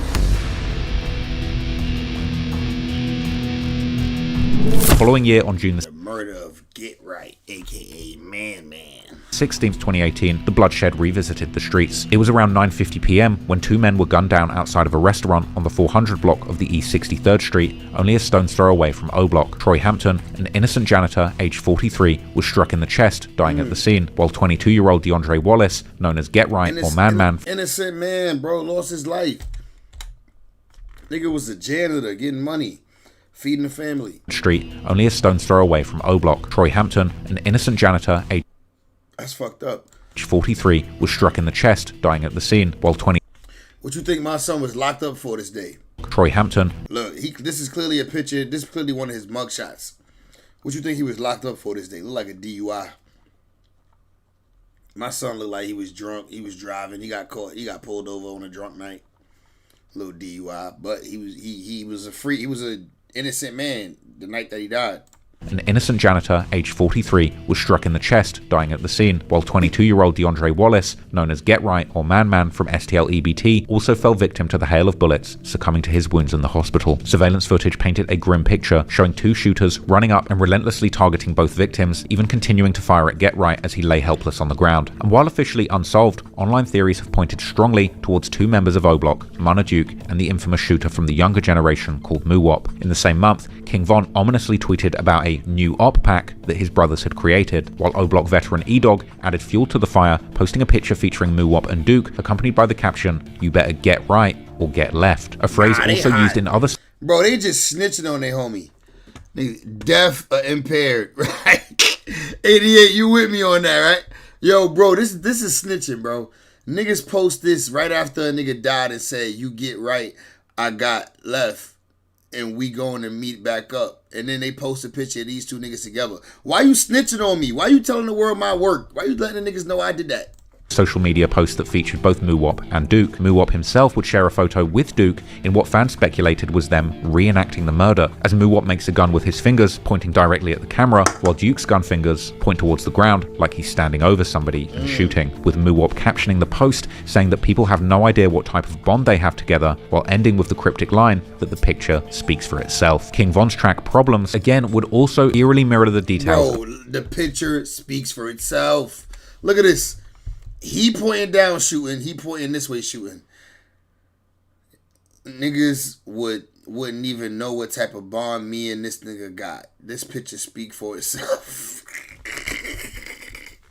Niggas be hot, bro. The picture speaks for itself. King Von's track Problems again would also eerily mirror the details of this horrific incident, with lyrics describing shooting both the target and a witness, while King Von can even be seen gesturing towards Duke in the track's music video right after he raps these lines. After earning his stripes in the streets, and unfortunately losing King Von, who at the time of his runaway rap career looked like O Block's ticket out of the streets, Duke himself would start rapping in 2021, with what appeared to be his first ever song, 12 AM. A clear homage to King Von's 2020 song 3 AM, Duke even interpolated Von's flow in his version of the track, while the song as a whole was an incredibly disrespectful diss towards O Block's dead enemies, with one lyric referencing a shooting where a woman got hit, rapping that even if a girl gets hit, he doesn't give a F because he's trying to do his ops like FBG Duck, who was famously shot dead by O Block members who would also hit the woman that he was with. Duke would also give a shout out to one of Duck's killers, C Murder, as well as shouting out Heck or the Headshot King, rapping how they are the Get Back Gang, kind of implying that HK was his alleged partner in crime and the potential shooter or driver during the hit on Taekwon World member Poppy. Duke would also rap about lurking in the streets trying to kill their ops so much that they forget to even eat dinner, while proudly repping his King Kong nickname that King Von gave him, and saying that you can't even hang out with him if you haven't killed someone. The song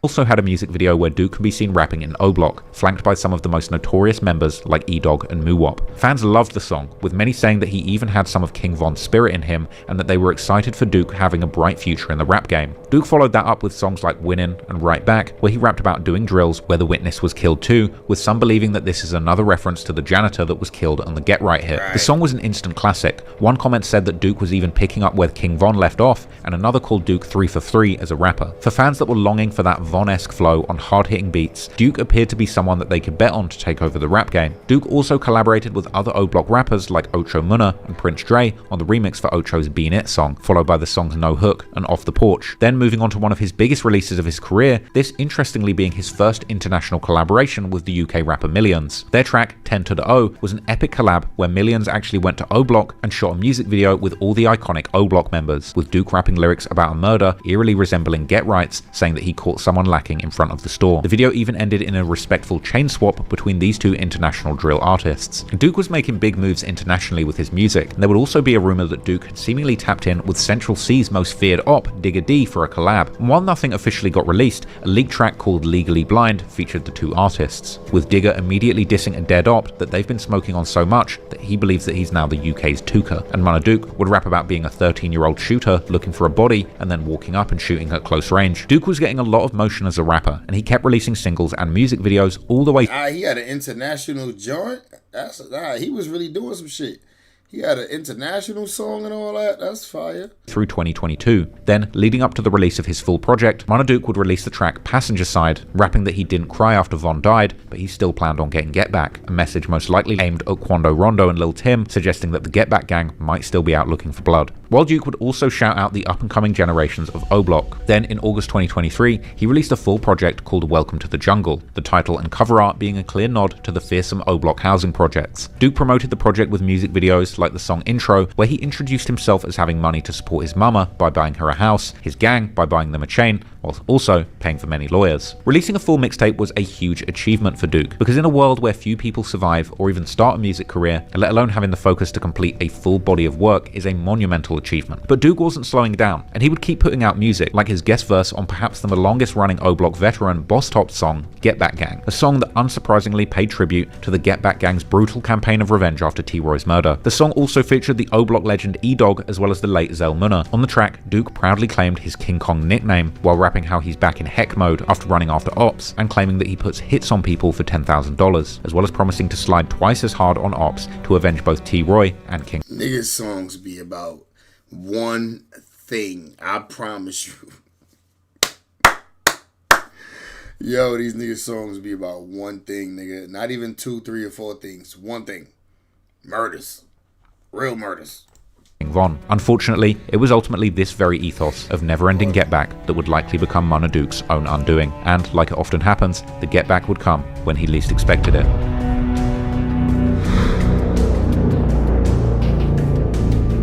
On May the 10th, 2025, Mana Duke and Youngin headed to the north side of Chicago to the Edgewater neighborhood for a fun night out, as they were celebrating fellow O-Block veteran Gleesh's birthday. They would spend the night at the Pork Chop Barbecue Restaurant and Bar on the 6300 block of North Broadway. But as their evening at the restaurant came to a close, and Duke, Youngin, and their group exited the restaurant, at least 2 gunmen, who had reportedly been hanging out in front of the restaurant waiting for them, would jump out of a vehicle, firing at least 50 shots, hitting Duke, Youngin, and a third man who some thought to have been Domo from the 600 set, a brother of the founder of 600 called D-Thang. Unfortunately, both Youngin and Duke would tragically pass away, and thankfully, the third man ended up surviving. The aftermath of the shooting was recorded by passers-by that showed Youngin's lifeless body laying on the pavement. He's a wreck, man. I don't know what the going on. You straight? You got shot? Yeah.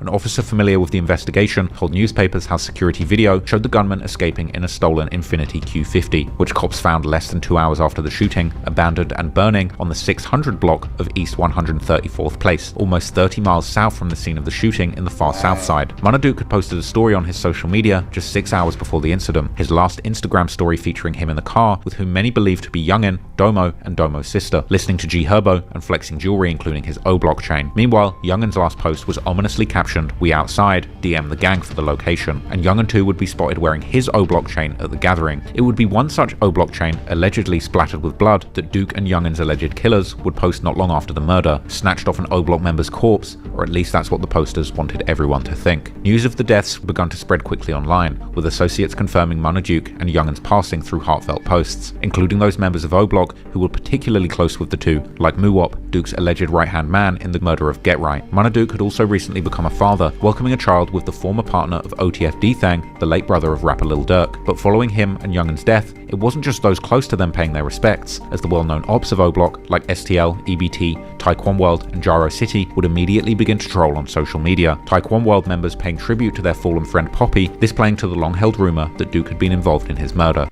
It's crazy, bro. Soon as they get back and body the nigga who they think killed their homie, they start, rest in peace to my homie.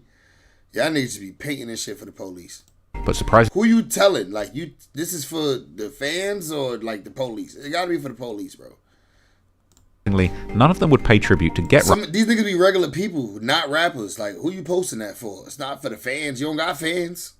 Right, which many people on Reddit would argue was actually proof that Duke wasn't one of the shooters in that case. But meanwhile, O-Block and their younger generations like TSG would make social media posts promising get back, with members of TSG announcing to the world, and probably the police, that they were already busy sliding on their ops, posting on social media, asking where the ops are, and that they must have gone into hiding knowing that O-Block was on hunting time. But who they were hunting is a completely different matter, as it seems that when it comes to the possible suspects, there are many different theories. One of the leading drill reporters in Chicago, or drill historian as he calls himself, Truth Teller TV, would suggest that the murder may well have been in retaliation for the murder of rapper FBG Duck, meaning that the suspects may be from the sets close by O-Block, like STL EBT, aka Tukaville, where Duck was from, or possibly Taekwon World, which has many members closely affiliated with Duck's set. You know, it's a real war going on. It's already talk in the street that this is get back for FBG Duck. And they did this for FBG Duck. I'm not sure. I don't want to throw that out, you know.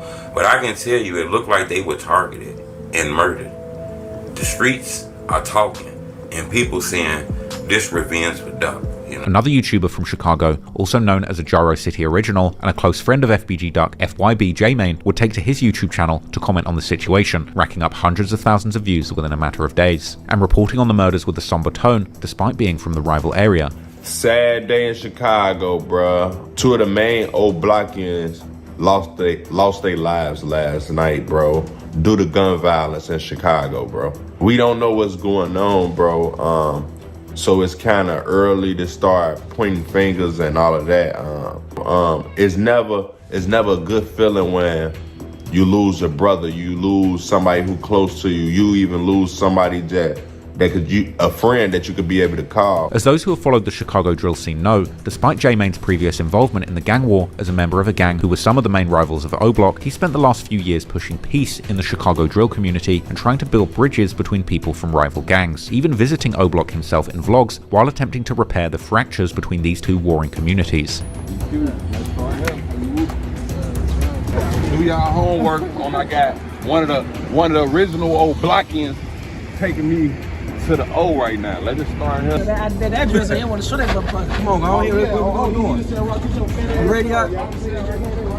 Alhamdulillah, Bismillah, Rahman Rahim, Alhamdulillah. We represent that Muslimatic, man. Represent that Muslimatic. We live here in O-Block. We got J-Main, we got DQ from O-Block. We bring it, man. We making peace. We pushing peace and prayer on purpose. Alhamdulillah, the brothers gonna make peace right here on camera. Man, Allahu Akbar. Allahu Akbar. However, not everyone was welcoming J-Main with open arms, and during a subsequent visit to O-Block, he was forced to flee the scene after O-Block veteran E-Dog turned up, furious about J-Main making comments about him in interviews. He even put me on a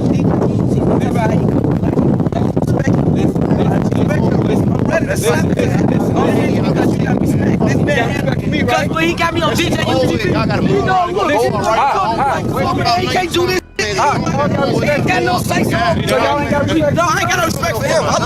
Mana Duke had actually come out after this visit and dissed J-Main too, suggesting that it was disrespectful of him to pose with his cereal brand in front of King Von's mural whilst also wearing a ski mask. It's understandable why O-Block members might have felt some type of way, because before J-Main was pushing peace, he was known for pulling stunts like going to O-Block with a machine gun on him. After apparent pressure behind the scenes, J-Main would take to his channel once again, giving a chilling update on how he's been warned about pushing peace with his former rivals, given just how deadly the beef still is. Motherfuckers telling me now, J-Main, you better keep it on you now.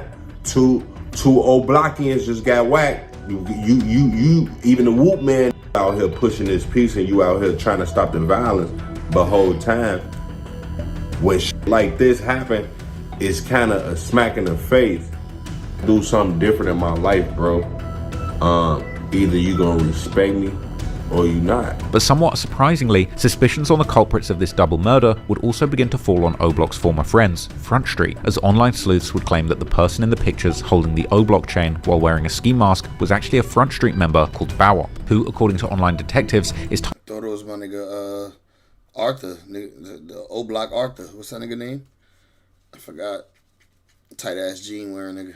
Tied to at least 2 other murders, these being towards Front Street and O-Block's common enemies. The murder of Cord from STL EBT in 2021 and Lil Take from Taekwon World in 2022. Then, another leaked image would get posted on Reddit, showing another alleged member of Front Street wearing the same chain, the caption simply being a series of laughing emojis. But as the person who had posted the image would notice that it had been shared on Reddit, he would seemingly decide to delete his entire Instagram account, with the Redditors predicting that their self-snitching had made certain that they would get caught. Meanwhile, O-Block would catch wind of the rumors floating around the net, with both Ike Muna and Ocho Muna commenting on a post saying that the chain isn't Youngun's or Duke's. And in reality, it seems unlikely that anyone would spend time trying to remove a chain off someone's neck in such a public place, not knowing if the victim's friends were going to return fire at any moment. Meanwhile, other Reddit detectives have pointed out how the getaway vehicle was found burning literally right next to the Old Geld Gardens, the home of OTF Chuckies, and Action Savage's Ghoulie Gang, aka Bloodbath, while their members would also post subliminal Instagram posts, like an emoji showing 2 fingers up, this seemingly implying that they had just caught 2 of their ops. If these rumors are true, this could mean that O-Block is about to face some very difficult times. And the question becomes, who would Lil Durk and his OTF affiliates side with? They're longtime friends from O-Block, who have done many things with Durk and for Durk, but who have recently lost many key members due to death or prison, or Ghoulie Gang, whose rapper Chucky is currently one of the top artists on Lil Durk's OTF label, which desperately needs somebody to bring in money now that Durk will likely stay locked up for a long time. Many people seem to think that this case could be solved any day now, if the Chicago police are just willing to allocate some of the required resources, but they often take their time, and only time will tell if anyone is going to face justice. So for now, I just want to say rest in peace to